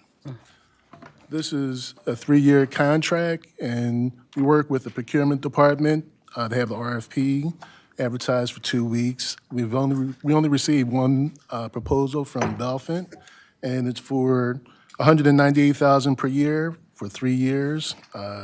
FY25 audit is the first year, and it's going through FY27. We have an option to extend the agreement for year 4 for the same amount, and also for year 5 for the same amount. Say that last part again, I'm sorry, what did he say at the end? I'm sorry. Can you repeat the last part, please? It's a 3-year contract for $198,000 per year, with the option to extend it for a 4th year for the same amount, as well as an option to extend the agreement for a 5th year for the same amount. Okay, Councilmember Oliver. Thank you. And you said this is our first time doing a contract with them? No, they've actually been the external auditors for the city for the past 10 years. Right, I thought you said this is new. I'm like, I know I recognize the name. I'm sorry, I misunderstood. I think because I don't know if your mic's on or maybe you're talking a little loud. Okay, I recognize the name. I misunderstood what you said. I apologize for that. That's okay. Yeah. That's okay. That's why we're here, to get clarity, right? Yeah. Okay, so any other council members have any questions? Okay, seeing none. Is there anyone from the public that wishes to speak? Okay, this seems like Ms. Bass-Knight. Yeah, I just want to, with the term of this is June 30th, 2026, right?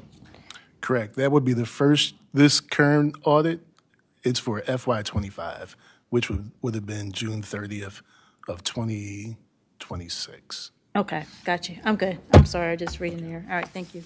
Okay, Like, that's fine. maybe just, Councilmember Oliver. I would like to make a statement. Mr. Terrence, I guess in the future, since we do have new council members, I know they have been here for years, but every now and then it doesn't hurt for them to come in and be seen because it's a whole new members here. Even if they come in one time out of 3 or 4 years. Okay. Thank you. Okay, all right, thank you. That's a good suggestion. All right, so I'm seeing no hands from council, no hands from the public. This ordinance will be on this week's agenda for February the 5th, And yes, so February the 5th, this will be on the agenda. So that's basically it. That's all we have. Thank you very much. Did you have something to say? Pardon me? March. Okay.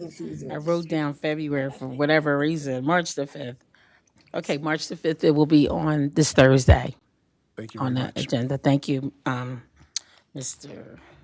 Williams. Okay, we're going to move right on down to our next ordinance, which is 26-015. Who's here to speak to that ordinance?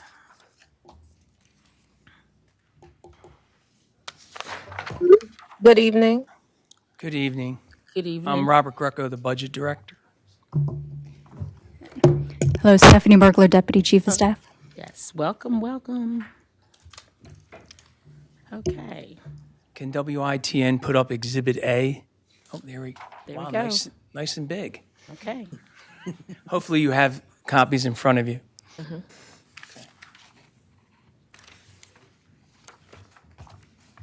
Did you want opening remarks and then I'll go into the detail? Alrighty.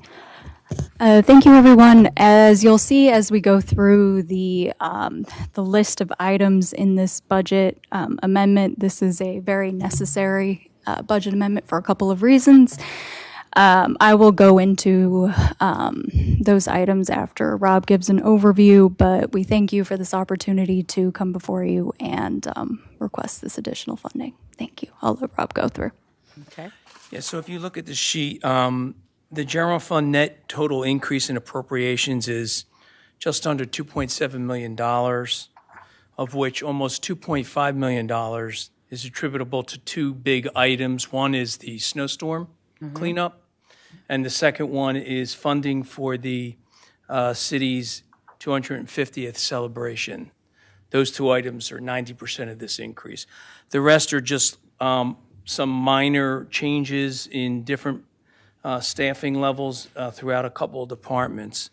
The departments which have appropriations that are affected by this ordinance are the mayor's office, treasurer's office, L&I, fire, police, public works, and IT. And except for the $28,402 portion within the treasurer's office, all these departmental changes are with the general fund.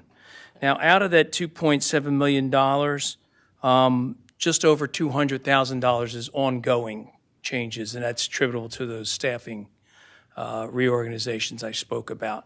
And those will roll into, if approved here, will roll into the 2027 proposed budget. That's as far as the details. If you want any questions, we can go into some of the line items. Okay, so Ms. Bass Knight? Yeah, while we just looking in the spreadsheet before we get into the line items. So just looking at the blue part for the actual budget amendment number 2. So we're going to use our budget surplus, and then we're just going to have a deficit, overall deficit. Well, yeah, and if you look at the fiscal impact, we were saying if you just look at the budget to budget, it would be a deficit.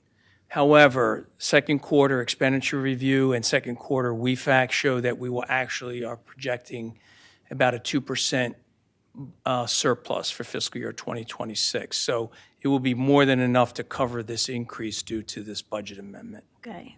I mean, all I'm just So saying. we don't have to ask council to appropriate money as a transfer from fund balance.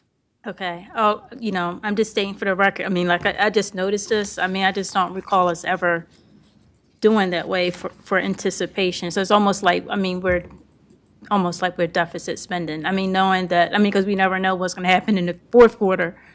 But, okay, I'm good. Well, I mean, that's what would happen if you did say you were taking it from fund balance. So what we're saying is we don't have the need to take it from fund balance. We have sufficient increases in revenues and savings and expenditures that will cover this. Yeah, but Chair. Yeah, sure. I mean, but also, too, we have the opportunity, if need to, I mean, from an ordinance perspective, to show that we have a balanced budget to take it from our tax stabilization funds or something if needed, right? Right. Okay. That's what would happen. And what we're saying is we don't need to tap that tax stabilization fund to cover it. I'm sorry. I have a quick question. Yeah, there's no language to say we are tapping the tax stabilization No, I just looked at the fund. ordinance. It's not in there neither. Yeah. Okay. Yeah. Okay. All right, Councilmember Oliver? Yes, I'd like to ask Ms. Bass Knight a question. Is it okay? Sure. Ms. Bass Knight, you just said you've never seen this before. I couldn't hear you down there. I don't know if there's something going on with my ears tonight. What did you mean by that?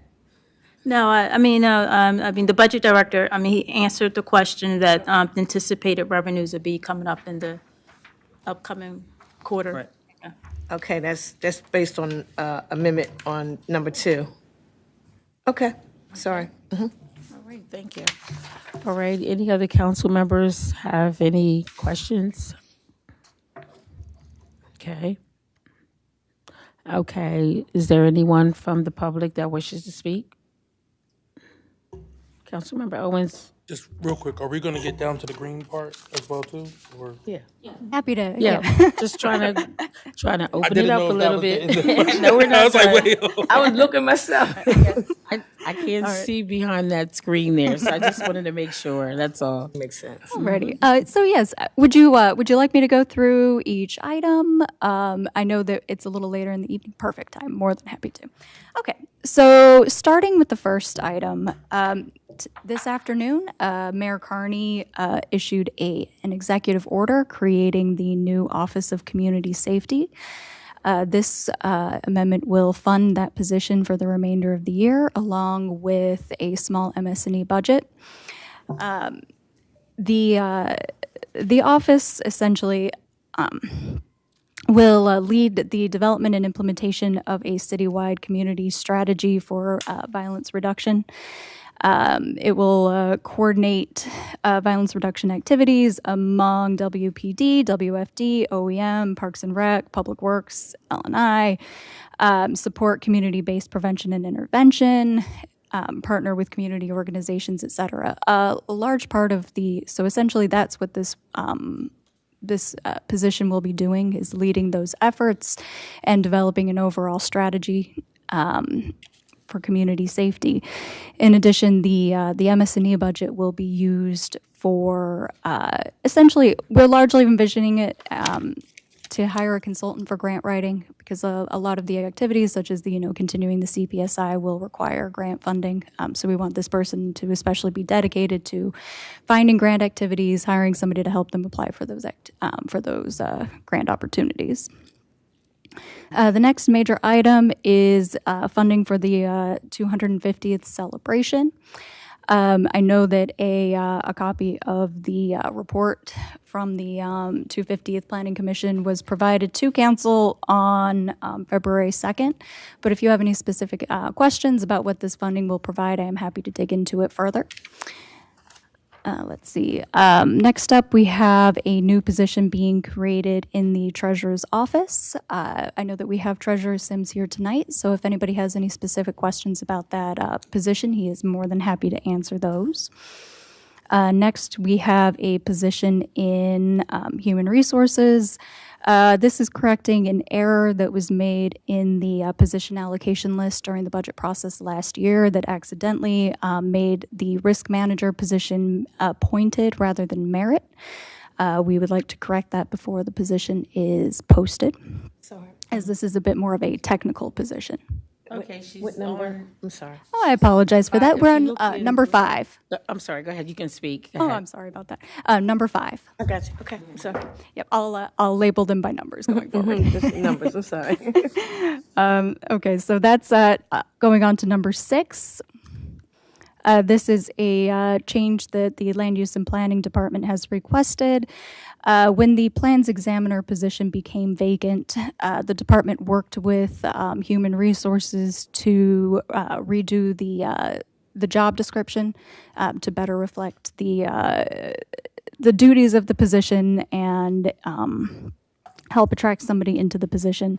That resulted in an upgrade from a grade 7 to a grade 8. Question, Yes. Madam Chair. Yes, You Councilmember said- Oliver. Thank you, Madam Chair. That's number 6, that's with land, are you saying land use? Yes, land use and planning. And that position, that's a planning examiner? Yes, the plans examiner. I have a question that you don't have to answer now, but I thought someone was going to talk about the neighborhood planning person for the land use. Since it was a lot going on around the neighborhood planning funding, that there was no one there to assist. We could talk offline about that, but I wanted to mention the land use and planning individual, because I don't understand how planners are conducting meetings with the neighborhood planning council, but we can talk offline. I just wanted to throw that out there when you mentioned that he is adding upgrading a position, but I don't hear anything about the neighborhood planning council. Thank you. Understood. Yep, absolutely, we can discuss. Thank you. Okay, number 7, again, this is just changing a position from appointed to merit. Number 8, this is upgrading a code enforcement administrator from grade 6 to grade 8. In addition, deleting the administrative supervisor position and adding an admin clerk 2. I have a larger description from L&I on why they would like to make these changes if anybody would like me to go further into that. You can forward it to me, thank you. Sure. Okay, number 11. I will not get too far into this as I know that the snow removal will be discussed in tomorrow evening's Public Works meeting. But this is essentially $1.6 million for snow removal. That was because we had to bring in a contractor with heavy construction equipment to physically remove the snow. In addition, $50,000 for road salt. Items 12 through 15 are all in the fire department, deleting 5 regular firefighter positions, adding 4 lieutenant positions, deleting 1 captain, and adding 2 battalion chief positions. These are all changes that were negotiated by Local 1590 during their contract negotiations in the fall. They were ratified as part of the collective bargaining agreement with 1590, and we do have to contractually make these changes. These all became effective in October. So now they're just being reflected in the overall position allocation list. Just real quick. Councilmember Owens. Thanks, Madam Chair. For the positions, you said they went into effect in October? Yes. So we have people operating in these positions already? Yes. Has their pay reflected that already? Yes. Or will be, okay, all right, cool. That's all I had. Okay. Okay, number 16, in the police department, we are deleting an administrative clerk 2 position and replacing it with a communications and marketing coordinator. And then we are also deleting a criminal records coordinator and adding a victim services specialist. Again, I have a description of why these changes are necessary. Happy to either go into them now or forward them later. Stephanie, Yes. I did notice that you have a lot of detail in the legislation as well, correct? Yes. Okay, I just wanted to point that out to the council members. Madam Chair, Councilmember Oliver. and I'd like to say I'm glad you added the victim service specialist because that position used to be there for years, and I don't know what happened, but you have a lot of individuals who are victims, and they go down there, and there's no one there to help them. So I'm glad to see that you're adding that position. Like I said, it was there, and I don't know what happened to it, but that is needed. Thank you so much. Absolutely.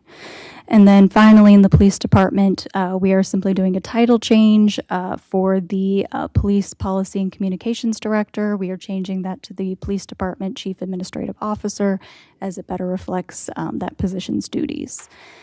Finally, in the IT department, we are deleting the mapping and graphics manager position and replacing it with an operations manager, which will be a general supervisory position for the department. Madam Chair. Thank you. I was in totally disagreement with the deleting of the mapping and grapping because now to get a flyer it takes you like 4 or 5 days when that position's been here for umpteen years. And it's not just council, other departments who need a flyer. Even if you decrease the pay, but just the delete, what other municipality doesn't have a mapping and graphing person when you need a flyer? It shouldn't, and people say, oh, well, 7 days. Sometimes you might need a flyer in 2 to 3 days. That makes no sense to me. And there's other areas that I think that we could have deleted, opposed to, okay, he retired, but you can hire somebody at a reasonable price to come in and do a flyer. So I'm in total disagreement with eliminating an in-house person to do a flyer. Really, like, out of all the things that I wanted that to be noted on the record from me, Councilwoman Oliver, and I was going to mention it to the president and other council members who work hard in their community, who would send Chris Madden an email, and the next day you would have a flyer. So to say 7 a day, or you send it out, to send that out to another person that's not in the building makes no sense to me for any municipality. Dover, Newcastle County, I mean, you can name it all. What business that you have, that you have to send up for a simple flyer to get 50 flyers, or flyers for your civic association, flyers for flyers period for council members. I think it's sad, and I think it's wrong to have just deleted that. And I'm going to send an email, not that it means anything, but I think council should be really in an uproar, and it doesn't sound like a lot to them, but it's a lot to me when I'm very active. We all are. And, you know, she takes trips. We do a lot, and it takes 7 days. Sometimes you might have a meeting, come up with a decision at the meeting and say, look, I should have it back to y'all by Monday. So I think it's all about working with everybody in the building. I don't think it's just about the administration. Y'all have somebody up there that can do your flyers in the next day. We don't. And unless it's okay for us to send y'all a flyer and let your graphic person do our flyers overnight. I don't think it's fair that we have to send our flyers out. It took me 5 days to get a flyer, and when I got them out, the meeting was the next day. I think it's so unfair that this position is deleted, so I want it on the record. Thank you. Stephanie, what is the turnaround time? What is the process supposed to be? Because that sounds like a long time for a flyer to get turned around. Yes, absolutely. It is supposed to be much faster than that. I will definitely take that feedback back to IT and see what the plan is. I think that a large part of the operations manager position is to ensure that all help desk tickets and any requests to IT are handled timely. So that those types of delays are not seen. But I absolutely hear you, Councilwoman, and we'll go back and discuss that. And so it's outsourced or it's totally outsourced, right? Okay, and so I do agree with the council member Oliver as it relates to us just really not having access, because sometimes we don't know, you know, for as a time frame. For example, like the mosquito spray for Southbridge. Like I could get an email from Denver today, and they can, you know, basically let me know like they'll do a spray in Southbridge. What's today? Wednesday. So previously, when Chris was there, you know, we could easily send him an email, get those flyers turned around. And so there are situations where it's pretty impactful to be able to have access to flyers within, I would say, at least 24 hours. So I guess what I wanted to add to it is that let's think about how we can have a quicker turnaround. Possibly 24 hours, if not bringing that position back in-house, even if it's for a part-time position, even if it's part-time, and especially working from 9 to 12, you know, something like that. I'm just sharing, you know, in terms of being impacted by flyers. A number of us are more impacted. All of us are impacted, don't get me wrong, but some of us definitely are requesting flyers a lot more, and the turnaround time sometimes is needed a lot quicker. Councilmember Willard, and then Councilmember Owens. Thank you, Madam Chair. Yes, I just wanted to underline again, it's really important for council to be able to communicate with you know, the residents of the city, the small businesses. It's just a super important part of the job. And so the turnaround time of like a week in order to be able to send it out and get it back, it just doesn't make sense for most situations.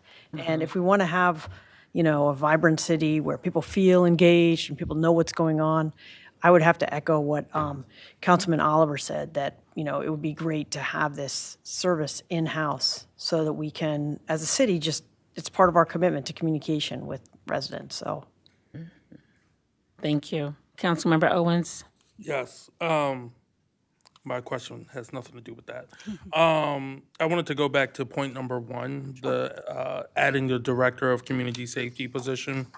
At this price point here, is that a price point that will get a quality person in the role? That is just the remainder of FY26. Okay, all right, just all right, yeah.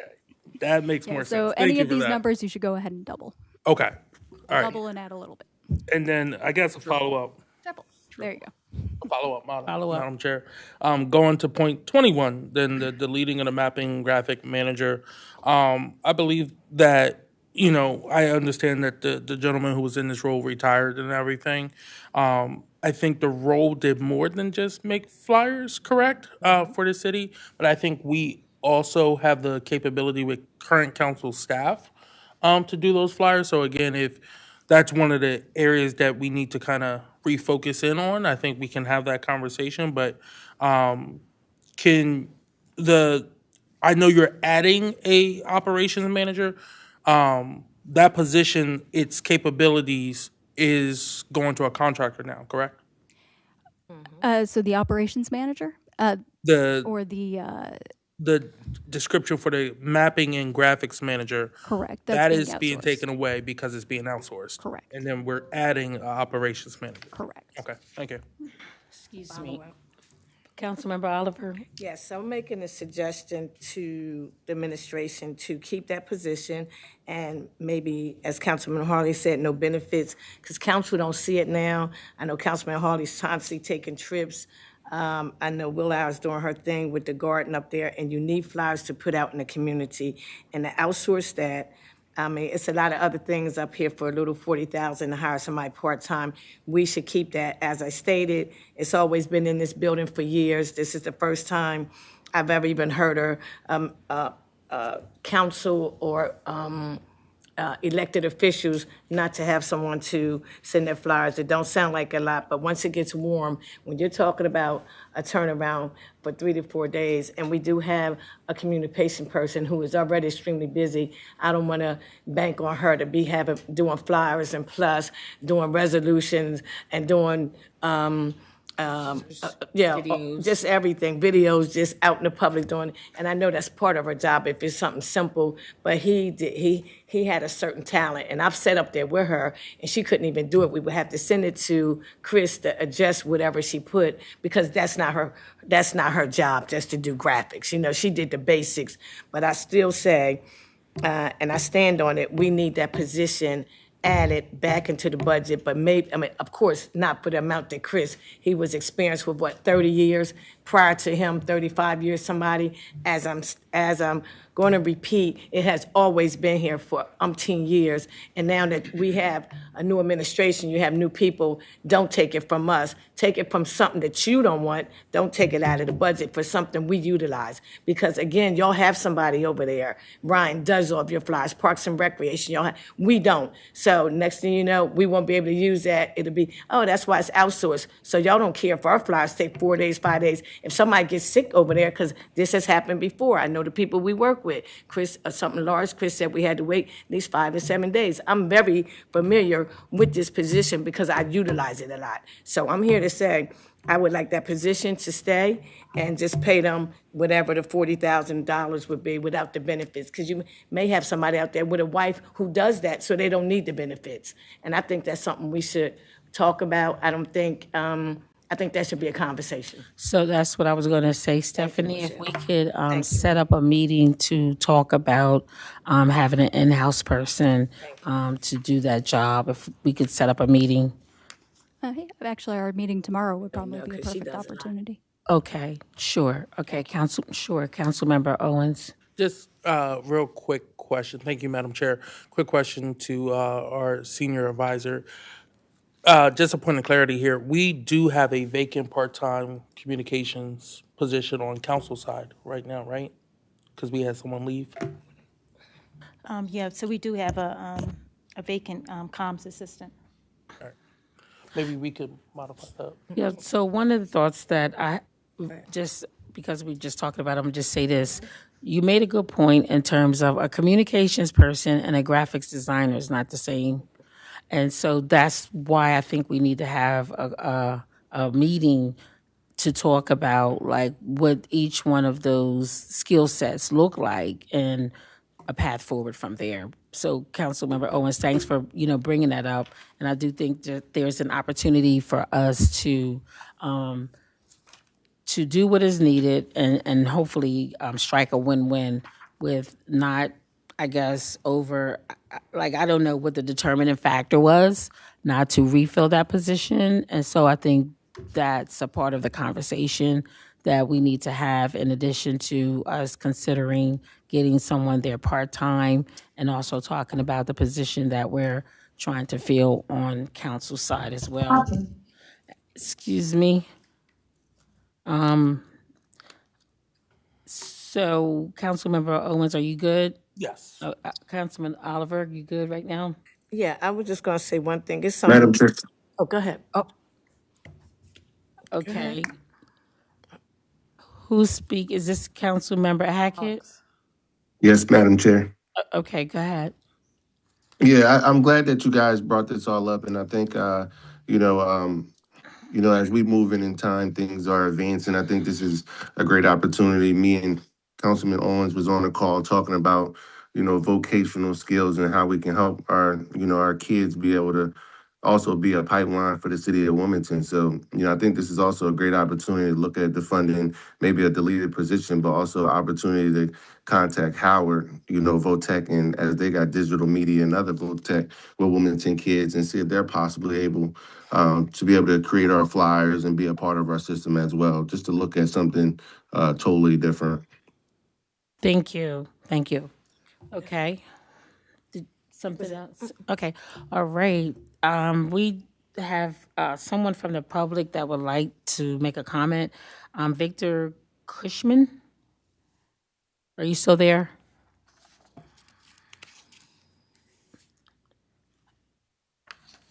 Yeah, I'm here. I understand that the administration forwarded a report on February 2nd about the 800K to City Council, but for the 250th celebration, it would be nice if that was made public, or we could understand what the 800K is going to be used for.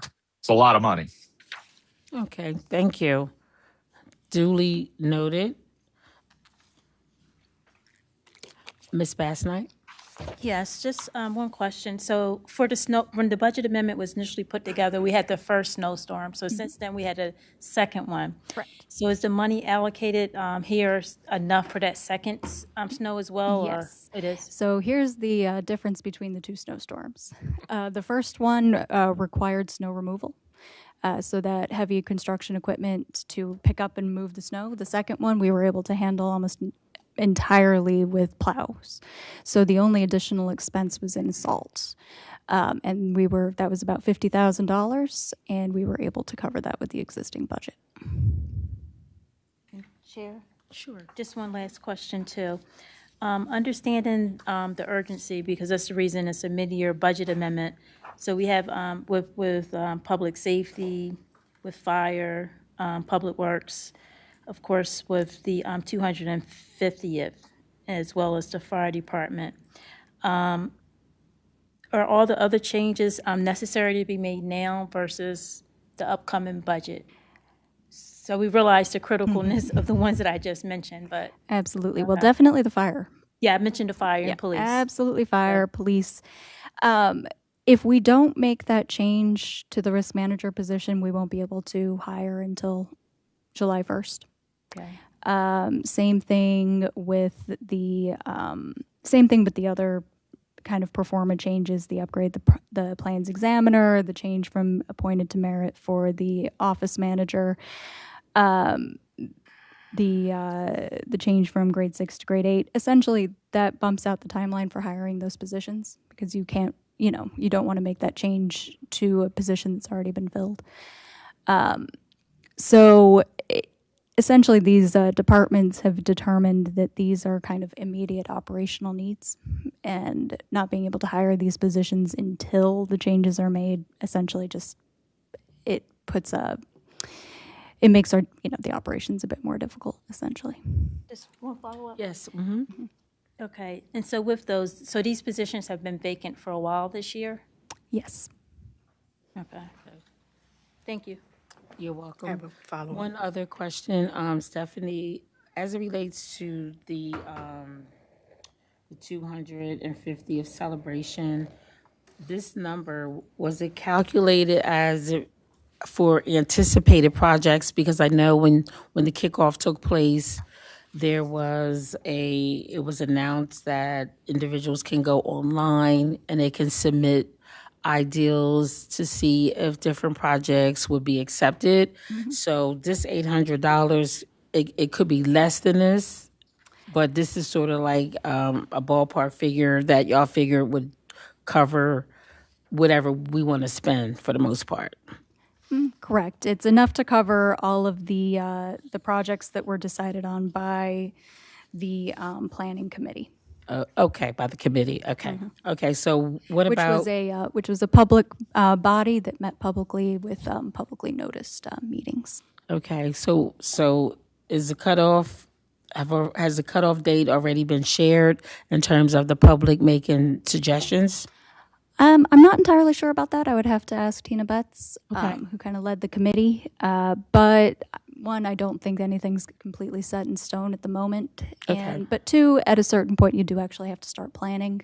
So there will need to be a cutoff at some point. Absolutely. Only reason why I brought that up is because if individuals did not go to the kickoff, they wouldn't know that there's an opportunity for the public to make suggestions as it relates to 250. So this is not all funds that are being earmarked just strictly by the committee or the administration, that the public could actually go out online and they can also make some suggestions as it relates to the 250.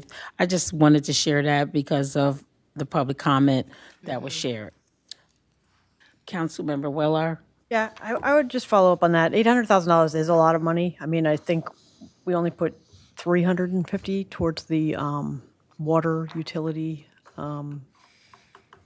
assistance program. So, that's twice what's put towards people who are behind on their water bills, who can't afford their water bills. So it's a lot of money.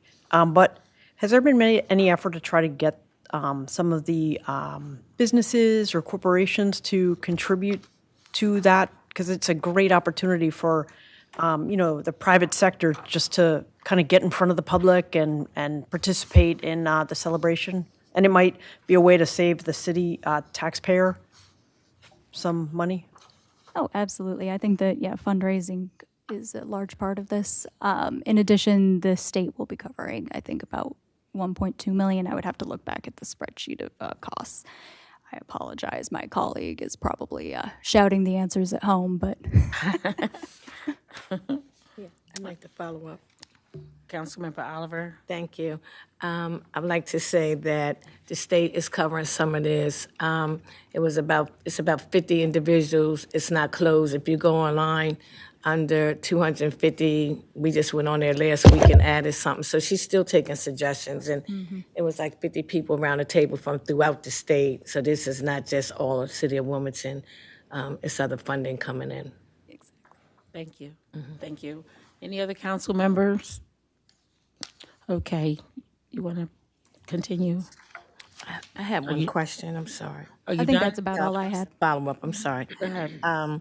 Number 5, the change in the risk management position from appointed to merit, is that more funding? It's no additional funding? Correct. There is no funding change. It is just simply whether or not the position is appointed or merit. Okay. I was going to say we could have took some of that money and gave it to the graphic. Zero. Yeah. Okay. Does that complete your? Yes, it does. Thank you, Chair. Okay. Did you mention, the treasurer's office or? Absolutely. Treasurer Sims is here if he would like Okay, to sure. speak to his Okay. position. We're going to ask the Treasurer's Department to come up. Okay. Welcome, sir. Good evening, everyone. Is this on? Good evening. There we go. Good. Good evening, everyone. Good evening, Madam Chair, Good evening. committee members. I think the first thing I'll do is say that if there's any specific questions, I'm happy. I really wanted to just avail myself to you all for any specific questions you might have. I believe you all may have received a brief slide deck we put together out of my office just to kind of capture our thoughts and really serve as a preface to some things that we'll talk about in our budget hearing meeting that are coming up soon. So if there's any specific questions, if you've had an opportunity to review it, I'm happy to do that. If not, you have the documents in front of you, which really kind of capture, really, I think as an overview, we're talking about, from a fiscal impact standpoint on the general funds budget, just shy of about $30,000 in this budget amendment impact. You can see that in the departmental totals on the slides that were reviewed by my colleague here, Stephanie Mergler.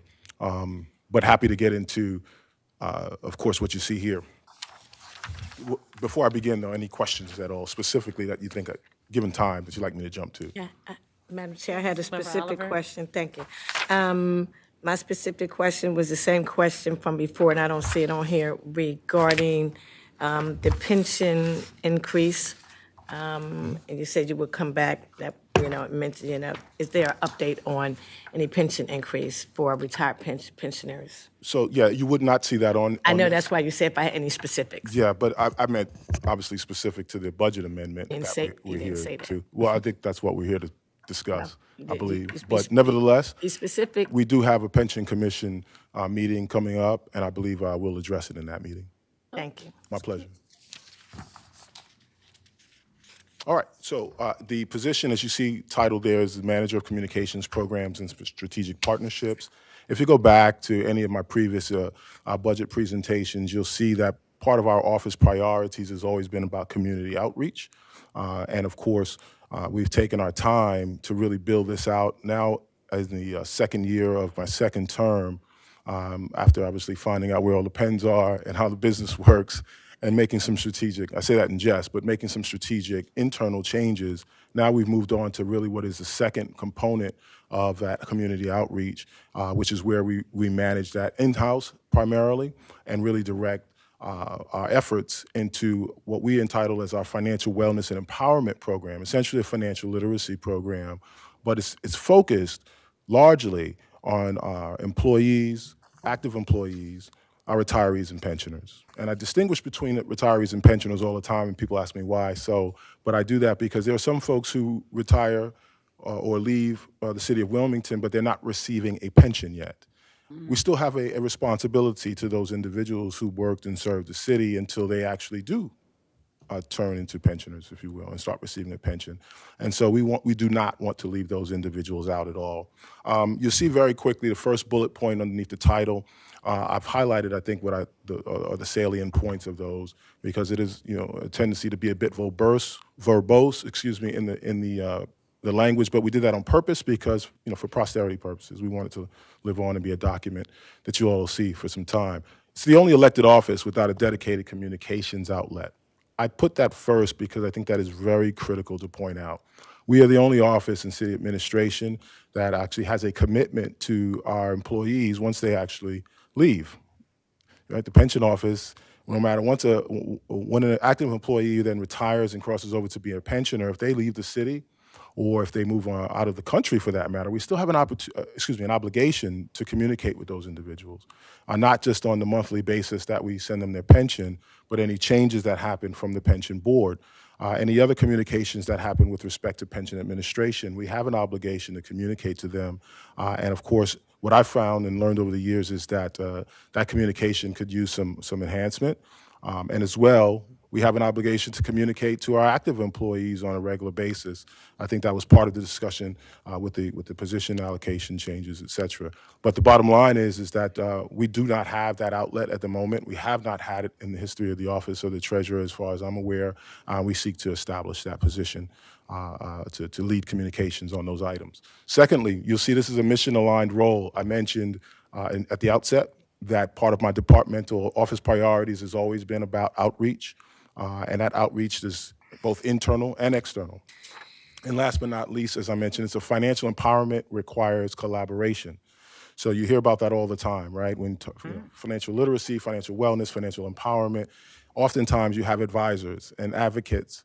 And so when you bring folks in on an advisory capacity, what we find is that many folks, for whatever reasons, a number of reasons, think that there's a stigma, if you will, that you have to be rich and or wealthy to have an advisor, right? And we look to break down those types of barriers, those mental barriers around that type of thinking. We understand that in the Office of the Treasurer, we have access to a lot of relationships and resources that maybe the average employee may not have, or for that matter, may not think they deserve in some instance, we find. And so we want to break those barriers down. One of our taglines for our signature program is "The conversation starts here." It's a reinforcement of our double entendre tagline of Treasury Talks, which is the name of the platform.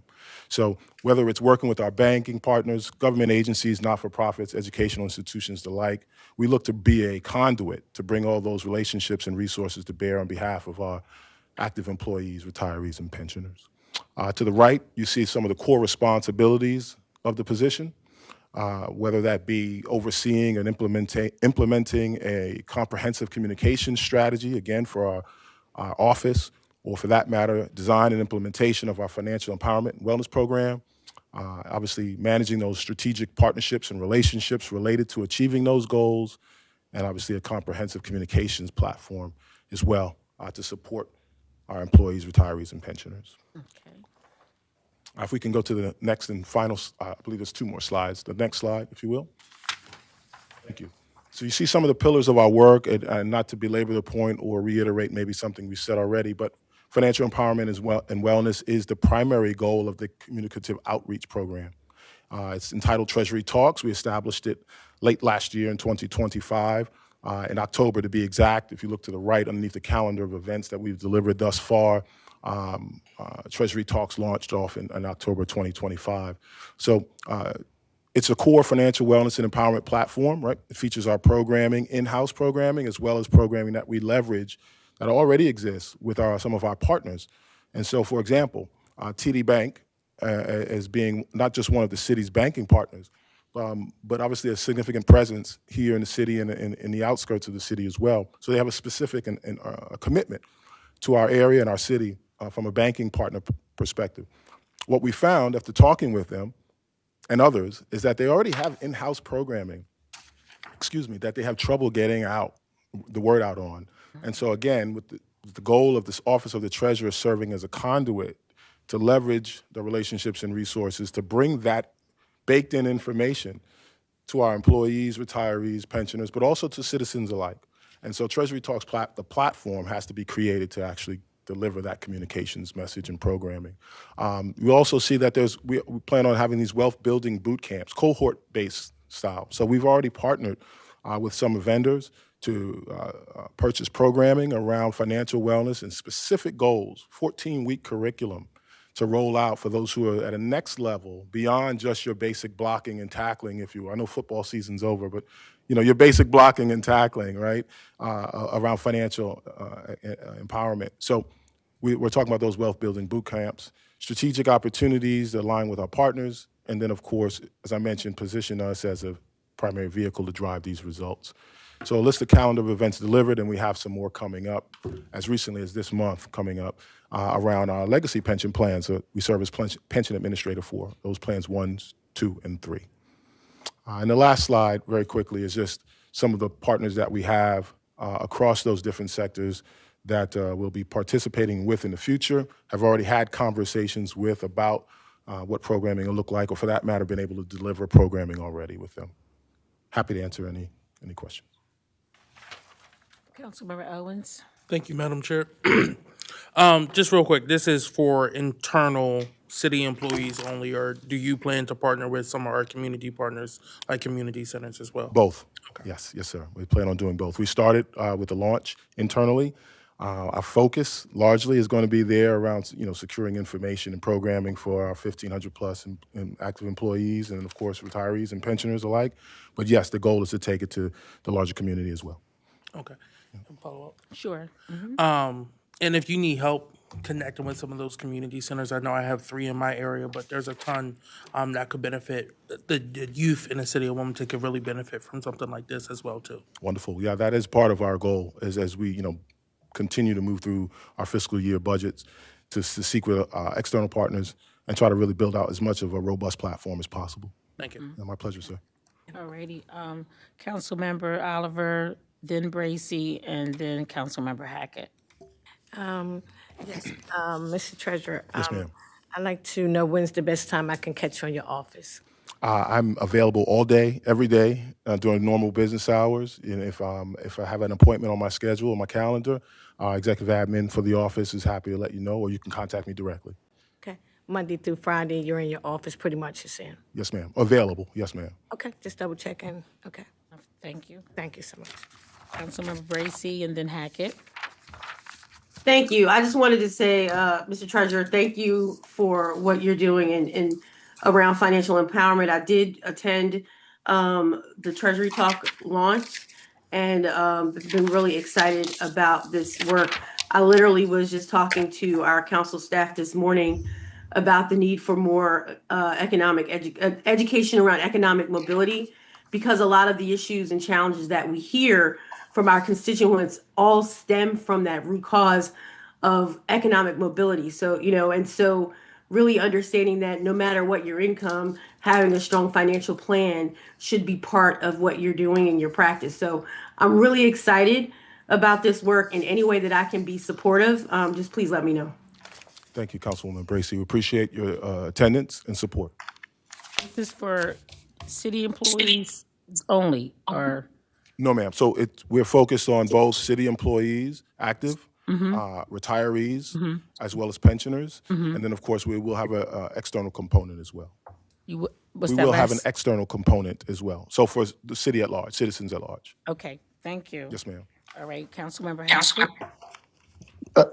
Thank you, Treasurer Sims. Thank you, Madam Chair, for allowing me to speak.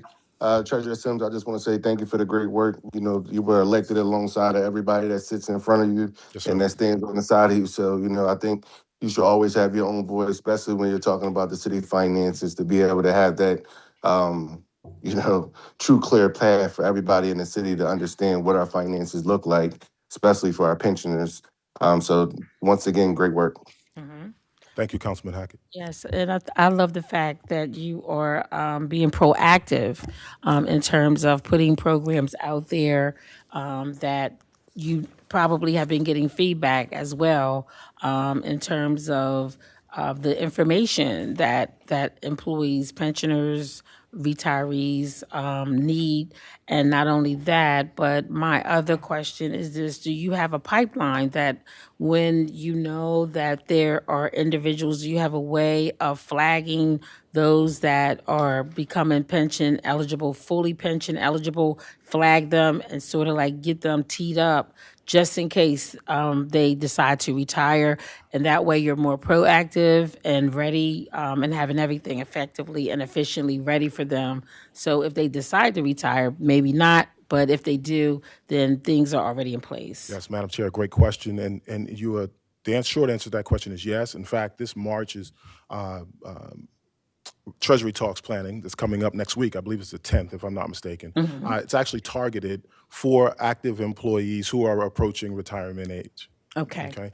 So who are specifically participating in our legacy plans, for which we serve as administrator, often known as colloquially as plans 1, 2, and 3, right? So yes, the short answer is we do have that data that tells us, projected, of course, who's coming up on retirement age eligibility. But I think the larger point I'd like to make very briefly is that it's about being proactive, right? So when I look to hire for this position, or for that matter, recently hired, and I think you'll see in my new budget presentation, we finally filled the retirement benefits and pension manager position. We redesigned it a bit and then filled it appropriately. But the point is to really look at active employees from the time they come in the door, holistically, to the time they leave to retire, right? And serve as an advocate on their behalf, and really an associate almost in their planning steps. Yes. What we found is that folks end up their idea of retirement had been, when I'm ready, I've made that decision kind of on my own. And then now that I feel like I'm ready, retirement is really just filling out paperwork with the treasurer's office, right? And so we wanted to change that a bit, actually a lot, and really make it an entire journey and be a partner with our employees along that journey in a spirit of preparedness for that capstone moment when you actually leave.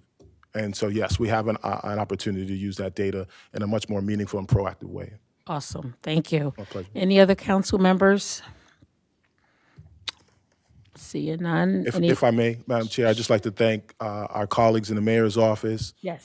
They've been very, very cooperative and collaborative as we look to do this. I spoke with Stephanie, I don't know, maybe a year ago now, about the need to add this type of position, and she's been a wonderful partner. So I'd like to acknowledge the mayor's office in doing so. And then, of course, Director of Finance, Mr. Taylor, has always been a great partner as well over the years, I think, since going back to my days in OED in 2018. And working with their departments has been a joy. I look forward to continuing. Awesome. Thank you. My pleasure. Thank you. All right. So if there's no questions from any other council members or from the public, then I guess we're going to turn it back over to Ms. Mergler. Or are you finished as well? Yep, that's all, unless anybody has any additional questions. Okay. All right. Well, thank you both for your information. Thank you, Mr. Treasurer, for this awesome plan that you have put together that I think that is going to be very additive to, as you mentioned, all the different populations as it relates to pensions, retirees, current, and those that are coming up. So I think this is great work. Thank you very much. And we're going to move on to our next agenda item, last agenda item. Okay. Thanks again, everyone. Okay, agenda item number ordinance 26-006. Who's here to speak to this ordinance? Yes, I'm here to speak to this ordinance. It's Councilwoman Darby. So this ordinance is looking at our UCAV to dissolve it. And just to give a little bit of background, in 2021, the city of Wilmington established UCAB. So UCAB is the Water, Sewer, and Stormwater Citizens Advisory Board, right? The intentions of it was to create an independent, community-based body to review utility finances and recommend water rates, right? The concept was sounded great, right? But the execution has not been that, right? So over the past decade, UCAB has not consistently operated as this robust oversight body that it was intended to be. First, the board has frequently operated with vacancies, right? It has rarely been fully been appointed with people who sit on there. The 7 board member cannot function effectively when seats remain unfilled for extended periods of time. When a body is not fully staffed, it limits diversity of thoughts, expertise, and community representation, right? So it lacks that. It has been lacking it since its existence. Second, the board has not consistently included true community advocates or representative of the ratepayers most impacted by utility decisions. This, you would think by the name of it, because I thought by the name of it that it was going to be actual, like, Wilmington citizens, like people who lived here, who were going to be able to, like, advocate for Wilmington citizens, right? No, it's not that, right? But the board has not consistently included true community advocates or representatives of the ratepayers most impacted by utility decisions, particularly low-income households, renters, and seniors on fixed incomes. There's no one representing that community who is most impacted by the water rates that City Council votes to increase on every single year. And it's indefinite that we're going to keep increasing it every year. It's a body that has been created to provide community voice, but cannot fulfill its purpose if the voice is not meaningfully presented, right? Third, UCAB has not demonstrated independent financial scrutiny separate from the consultant's presentations. I have attended UCAB meetings. There's other people on City Council who have attended them, and there's community members who have attended them, and they barely meet. One, they're not fully appointed. It's barely people who are serving on this board. And when it is time to make decisions, they just approve what Black and Veatch says. They just review what they have, and then that's what is presented to City Council and to the rest of the community. There's no real analysis. There's no real pushback. There's no real follow through. It's kind of just, they just review it and then that's it. There's no oversight. In practice, recommendations have largely mirrored what outside consultants presented. True oversight, right, requires independent analysis, critical evaluation, and public-facing explanation of financial assumptions. This UCAB board does not do community meetings. They don't do surveys with the community. They have no interaction with the community whatsoever. It's not simply all they do really, and which they should not be doing, is not simply reviewing and affirming materials prepared by the same entities proposing rate adjustments. Fourth, the engagement with city council and the broader public has been limited, as I already discussed. Meetings have not been consistently translated into structured, accessible community dialogue. Residents often learn about rate increases late in the process without plain language breakdown of household impact or clear explanation of long-term infrastructure needs. This board does not have a plan to communicate with the community. None whatsoever. They approve what Black and Beach says, and then it comes to city council, and then everyone learns about the rate increases when city council talks about it in public meetings. And finally, nearly as it was stated in a email sent earlier, they talked about 30% of ratepayers reside outside of the city limits. While they depend on Wilmington water system, the current structure has not consistently provided them even with a meaningful or structured role in rate setting discussion. So the city of Wilmington residents aren't involved in that discussion. City council barely is. We just get told and they just approve what Black and Beach says, and then it comes to us, right?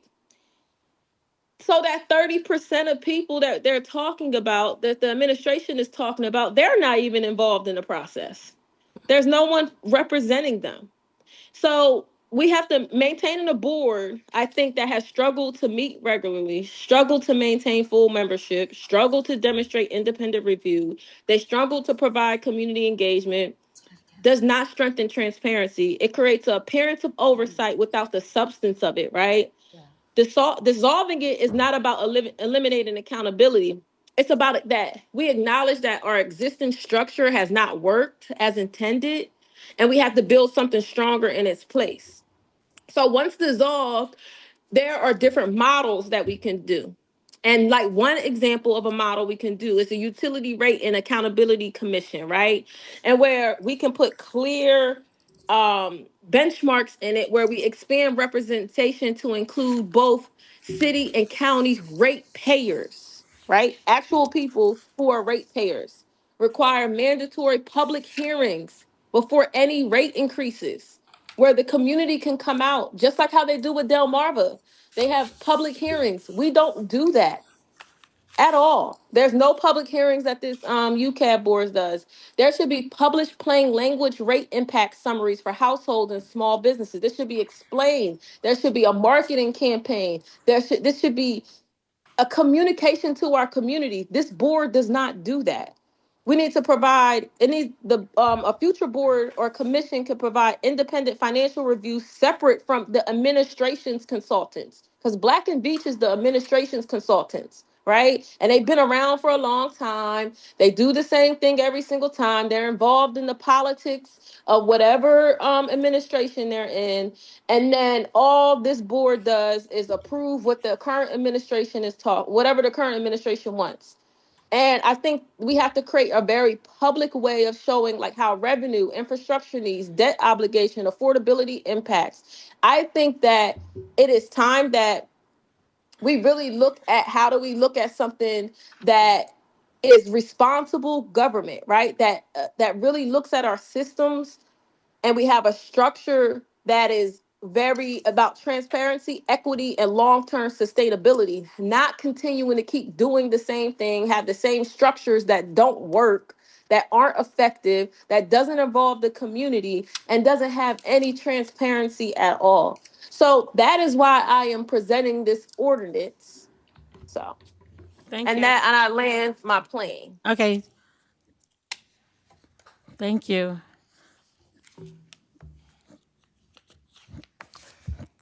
Any members from council? Excuse me. Any council members on the Zoom? Administration here. What are you saying? Right. Is someone from the administration here to respond? Yeah, there she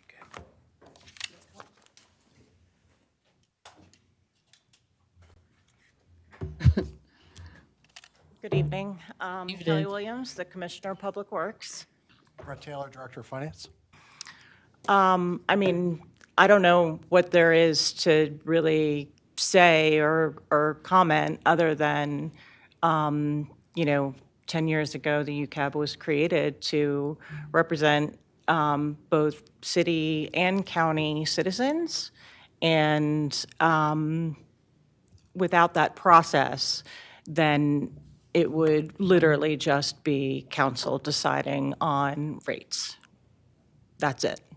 There would be no process in which the administration would be required to review our financials or, do independent review of the rate structure or what, the future rates would look like. We wouldn't have to do a 6-year financial plan.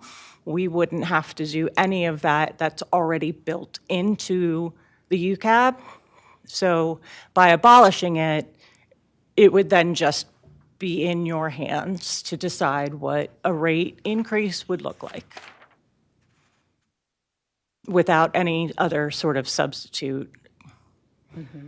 So my question is this: the composition of that board is supposed to be it's supposed to be an independent board for the most part, even though I know that there are City of Wilmington employees on that board. Can you? We're actually not on the board. Brett and I are just staff. Okay. So we provide the information that they're looking for. We get the numbers that they are asking for, what our budget looks like, what the capital projects that, my department would be looking towards. We supply that information to the UCAB, and the UCAB does discuss it. And, Councilman Darby is absolutely correct. We have struggled to keep that board fully, with all the board members. And mostly that's because the material is very dense. It's very complicated. Those board members aren't paid. They're expected to understand and digest incredible amounts of information that take years to understand. And it's not a fun board, if you will. So, we don't have a ton of people volunteering for it. But there is an expectation that the people on the board are professional and would understand the engineering principles behind it, the financial principles behind it, the legal principles behind, everything that's involved in making a rate case. Let me ask you this question: Where do you see opportunities of improvement that would give the confidence that this board is trying to do better? For example, like it sounds like there's members missing that should be on the board. That it sounds like there's an opportunity to be more transparent with the public. So I'm just trying to fully understand if you are aware of some of the things that Councilmember Darby just mentioned. Is there any works behind the scene to improve it? That's what I want to know. So, the improvement would come from filling the seats that are already there. I believe there are 2 city council seats that are vacant. There's a county seat that is currently vacant, but that was only recent due to a retirement. The county absolutely uses this as representation. County customers have called their representative on UCAB to voice their opinion. Okay. And like Councilman Darby said, actually it's 35% of the meters, are from the outside city. Okay. Now, I'm not sure,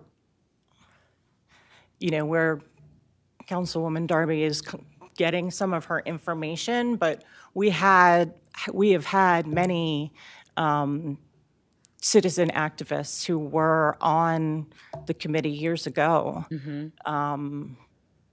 And, you know, they move on, they move out of the city, they, you know, they were there, but they haven't been replaced with anyone. A lot of the constriction comes around having to live in the city. And like I said, it's not an easy job. So is there a special, I would think it's a special expertise that is needed. Is that part of the reason you feel as though those vacancies haven't been filled? You know, I don't know. It's necessary. I mean, you've heard what, you know, the detail that these, the 6-year financial report goes into. And so you need to understand all of that's creating those numbers and what that's, you know, what goes into that financial plan. It's not something that, like, you know, somebody who is not in tune with what a water utility does, what our responsibilities are, what the financial responsibilities are. So other utilities like Delmarva, for example, they report to the Public Utility Commission, but that's because they are a private entity. We are a municipality, and ultimately, City Council decides on any rate increase. The UCAB was created so that there would be a third party out there looking out for what we, Public Works, and what the Finance Billing Department are doing. And largely that is exactly what has occurred, is that, you know, we provide information, they ask questions, we supply the information, we give not only just the 6-year financial plan, but we talk about water loss, we talk about, but as far as direct community representation or, you know, direct community communication, that comes through each of the representatives, just like you are all elected to represent the community. The people on the board are there to represent their community. Okay. Councilmember Willard. Yeah, I appreciate the fact that you underlined that it's the city council that is responsible, like it, you know, according to the city code, for setting rates. So, you know, we get elected, people are paying the water bill, they do come to us with questions. And when we're asked to vote on the raise, like increasing the water rates, I feel like it's my responsibility to know, like to know why. Like, I can't just be like, okay, that makes sense. I have to know why. I have to understand the reasons why.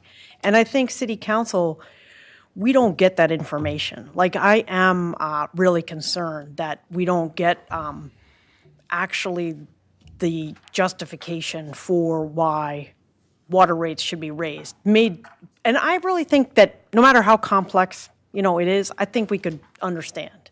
And I think the UCAB board does sometimes, you know, we are told, oh yeah, the UCAB board recommended this, as if like we should just vote on it because the UCAB board recommended it. So I started going to the UCAB meetings, actually, even before I was on council, and I would have to agree with Councilwoman Darby that there's not a huge amount of oversight that happens in those meetings. Like, there's presentations, but there's not voices representing the community and the community's concerns. And I know that there are people that have volunteered for that.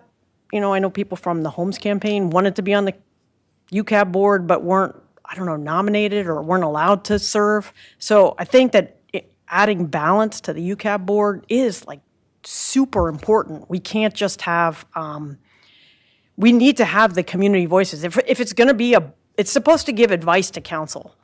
So, you know, if it's adding voices to who is heard on issues related to water, it needs to be that place. Like, we can't not let certain voices be on the UCAB board because we think they're going to have, they're going to bring concerns that maybe the UCAB, maybe the city doesn't want to hear or something like that. Because the other thing that has just really concerned me recently is that, you know, as a city council member, the UCAB board is supposed to give advice to like us. So I know the WEFAC board, you know, I went to those meetings too.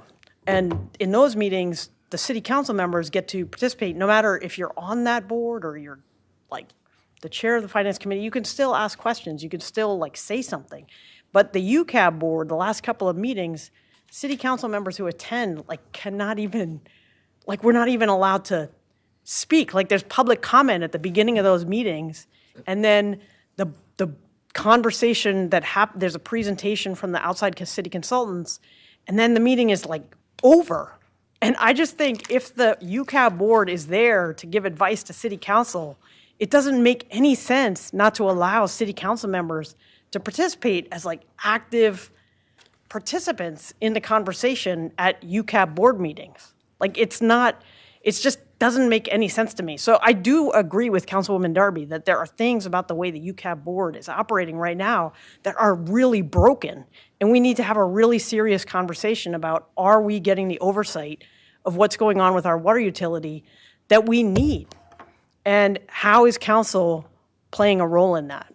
So, I think that we need to have a really serious conversation about those things. Thank you. Councilmember Oliver? Thank you, Madam Chair.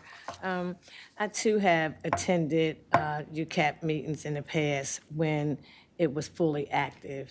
And I do understand that it's people in there with a certain expertise. For the record, I'd like to note that we received something from Mayor John Corney tonight saying he was opposed to Ordinance 26006, and I was surprised nobody was here, but y'all are here to speak towards it. I think this is worth a conversation with the administration, with the staff, just to see. I know it's a new administration, and maybe you're looking to add some people on the board because most of them are kind of retired. I think this kind of took place around COVID, though. That people just start not coming back, or, before COVID, it was very active. So I know a lot of things changed. Started So, by Bud Friel. Right, that's right. So I think, I think it's worth a conversation to try to put the people who specialize in this on the board, and just try to get it back up and running. So, I see both sides of it. But it has been an active board when I used to go and, talk to people afterwards, and I could see both sides, because I don't think it should just be council making the decision. I do think we need a balance, and like I said, I think a lot of this, people don't know, this was because of COVID, and I was able to, after the meetings, talk to one or two people to ask some questions. So now you have new council members, and I definitely understand where they're coming from, but I think it's worth, having a conversation and giving it a shot to say, look, who can we put on the board? It's two openers from the city. I think President Congo, Michelle's the two, and you can always sit in and listen, and I haven't been since after COVID, people left. So, I see both sides of it, but like I said, I just did receive this memo, and they just delivered this today to us, so I don't know if y'all saw it, so I just. Thank you, Councilmember Oliver. I will say that, I see your hand. I attended the last UCAB meeting, and as far as Prupa, I do believe that Prupa does a excellent job in explaining the details of the rates. There's always answers and explanations in terms of how we arrived at those numbers. I specifically was asking the questions that I needed to ask, and I got the answers that I needed. Now, sometimes the answers may not be, people may or may not believe the answers, I don't know. But as I'm speaking for myself in terms of the last meeting that I attended, I feel as though we were able to get to the bottom of where the numbers were coming from. So I do agree that we need to fill these vacancies. I think that there's a need to fill vacancies. I feel as though there's a need to reformat how public comments are structured. We need to get the council members on that board based on the charter, and I do believe that there needs to be more transparency. So what I'm saying is that I think that those experts are doing a great job. I think that that is a special skill that anybody cannot do that. I do not believe that we have enough council members that fully understand all of those innuendos of the different dynamics of where the information is coming from. And I do believe that there's an opportunity for us to just ask if there is, if we have a question regarding any of the information, we can hold them accountable to make sure that we're getting the information that we're not clear about, information that we're not sure about. So do I believe it needs a lot of needs to be reformed? Yes, I do. But I don't, me personally don't feel as though it needs to be dissolved, because I believe we need to work and build on what we have. We already have experts, and I think we need to move towards getting it to where it needs to be, because I think due to it not being where it needs to be has caused us to be where we are right now, for different council members to not have the trust or the confidence in this board. But I do think that if we were intentional in getting it where it needs to be, then I believe that, that will be going in the right direction. So I'd just like to comment on the public comment piece. So that was just last meeting. It's the first and only time that had ever happened, and it was done at the request of the board because we were going to lose quorum. And previous meetings, there had been a lot of interjections and questions and interruptions from people who had a lot of questions, and they couldn't get through the material before quorum had to be broken. So that was this was a specific incident in which they wanted to have the comments up front, have the have the presentation so that everybody could get through it before they had to leave. They're all professionals. They all have other jobs.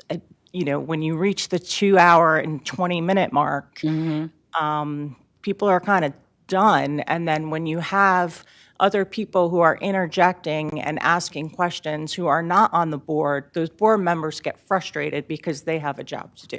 Okay, so that was a preference in terms of making sure that the information got out before people started asking questions. Exactly. And I do feel as though if that was shared in the beginning, it would have came across differently than the way it came across. So that matters. Yeah. Communication matters. So, and that was not communicated. I was on that call, and I was sort of like trying to understand why, as a council member, we were not allowed to share our comments at that point in time.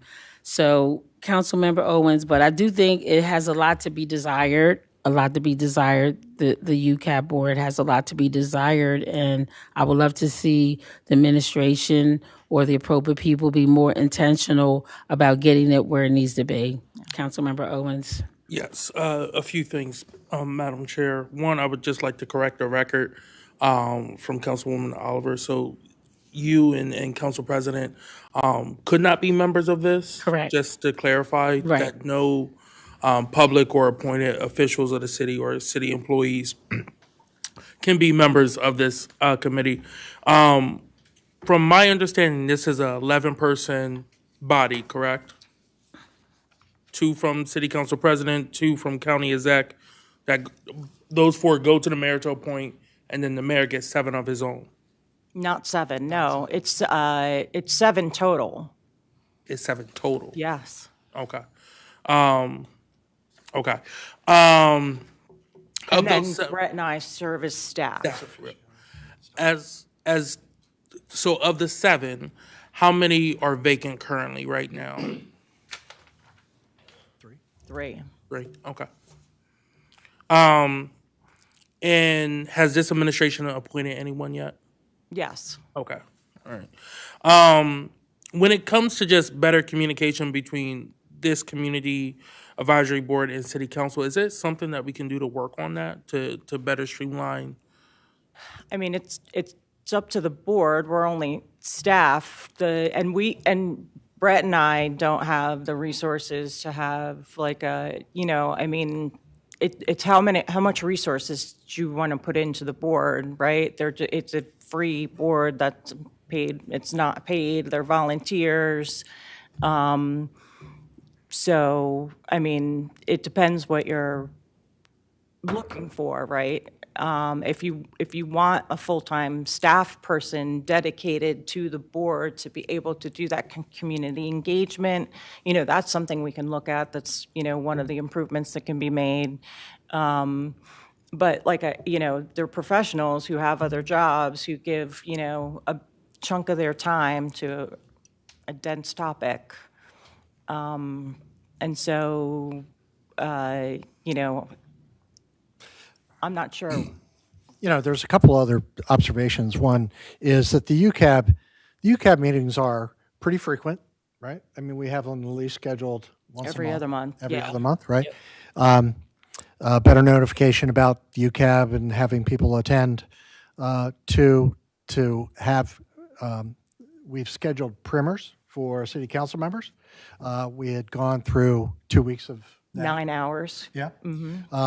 So having you attend those are really important because that sets the stage for, it allows you your learning before you go into a decision-making process, right?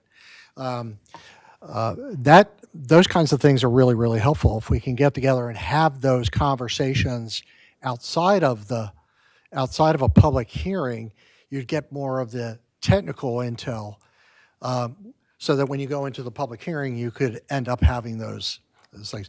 The other thing is that Black and Veatch provides what we think is just excellent a technical acumen. They provide all the analysis, all the data. Whether that gets socialized outside of that, that's an area that potentially we could improve. But understand that we're making decisions as they're giving us that information leading up to that.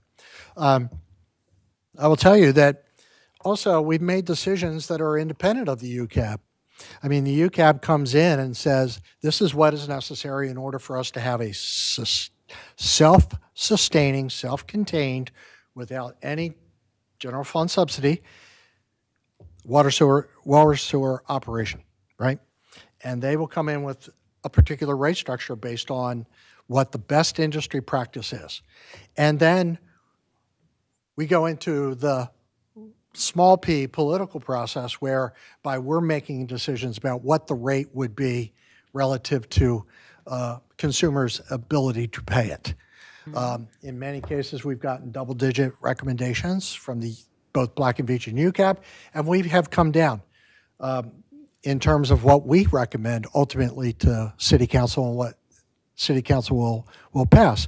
So, this is a delicate dance. It's not a matter of just racing through, here's what Black and Veatch says, let's just rubber stamp it and move it. We are making active decisions about what it takes to keep a self-sustaining public water system. Thank you. Councilmember Willard. I'm just looking at the UCAB Board of Directors for 2024, and it doesn't meet that often. I mean, it's canceled like 8 out of 12 meetings, and I think that if we're going to have actual external oversight, there's a lot of room for improvement. So I guess I'm just looking for some meeting of the minds here that there is a need for improvement, because Councilwoman Darby is saying, like, we don't need this anymore at all. Councilwoman Harley is saying there's room for improvement. And I guess I'm just looking for, the administration to acknowledge there's room for improvement and make a commitment to making some of that improvement collaboratively, like with council. Well, I think it goes both ways. I think that council would need to make a commitment to be engaged and be a part of the process. So just improving the board for the board's sake isn't helping educate the council who makes the ultimate decision, right? I don't think that Councilman Darby has been to a single meeting. So, Yes, I have been to a meeting. Do not speak on me. And I tried presenting to the board. You can ask Marshall.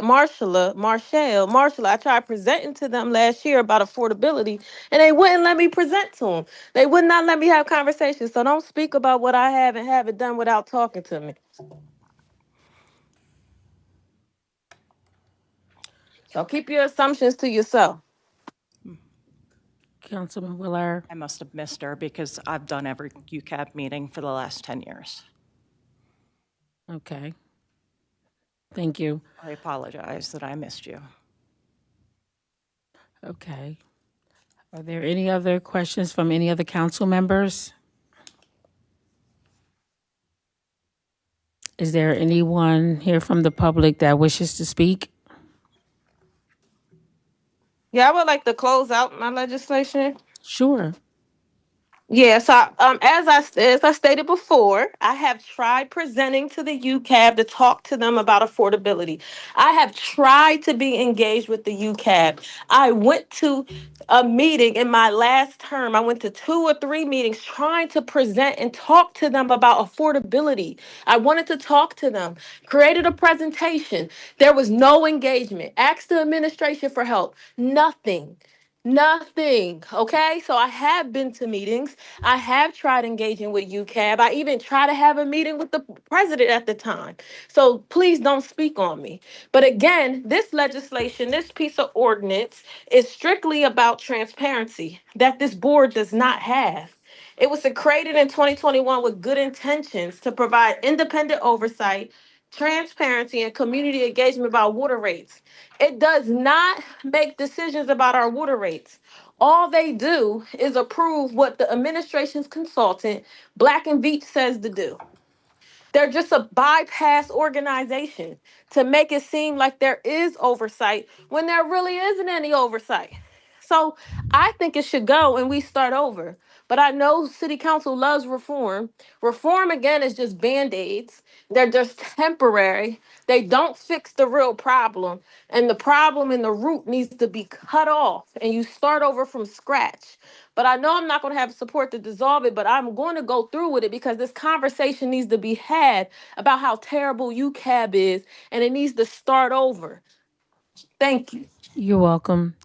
All right. Okay. Well, thank you, Director. Okay. Is there someone from the public that wishes to speak? Yeah, this is Victor Cushman. I just have a dumb question. It sounds like a complicated topic. I've read the slides. And I guess the thing that I hear very clearly from Brett and from Ms. Williams is that it's a combination of engineering, finance, and structure about how the water system works, and there's a lot of issues. And it sounds like there's great technical information from Black and Veatch, which they've prepared. Mm-hmm. Is that information available for people to come up to speed? Because when I look at it, I go to the bottom line chart that says 6 to 9% increase year on year, and I go to myself, that's unsustainable. It's just not something that city residents will put up with, or they'll start building their own cisterns. So I'm kind of there's a staffing problem. There's a how do you communicate this complicated topic information, and there's a lot of smart people in this city. So how do we recruit some of those people with some of the technical information? We got a lot of engineers here. I'm not that smart, but I know that there are people that can help if we find them. Thank you. I really appreciate your comment. Are you saying you will be interested? I'm just asking. I think I would be interested. So I do have an engineering background, not anything related to water, but to me, it's not any different than electrons or other subjects. But I don't know that that someone can come up to speed in this complicated issue very easily. So the thing to me is, how do we find a couple of good suckers and get them up to speed for something that might take a long time.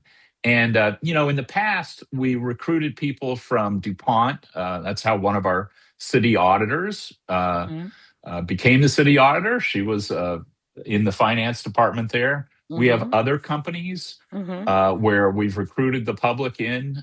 So I just think that would be one model would be to reach out to companies that have citizens here and say, hey, do you have anybody who's technical? Here's a briefing of the subject and the technical information behind it, and we need help. That's all. Yep. Thank you. Thank you. Well, my last comments are that I think we really need to be more intentional regarding improving this board going forward. And like I said, I can clearly see to some extent how we got where we are, but I do think that we are able to come out of this and be more intentional, be it marketing, getting the right people, and just getting the word out there that we need individuals that are interested, that have the skill to be on this board to help us to move forward. That's the bottom line. So that's all I have to say. Councilmember Darby had her ending comments. And with that, I am going to ask for a motion to adjourn. Thank you both for staying and sharing on this evening. I'm going to ask for a motion to adjourn. Motion to adjourn. Can I get a second? I think all the committee members are going. Okay, I'll just second it. It's been properly moved in second to adjourn. All those in favor signify by saying aye. Aye. Any opposed? Motion carried. Thank you, everyone, and have a good night.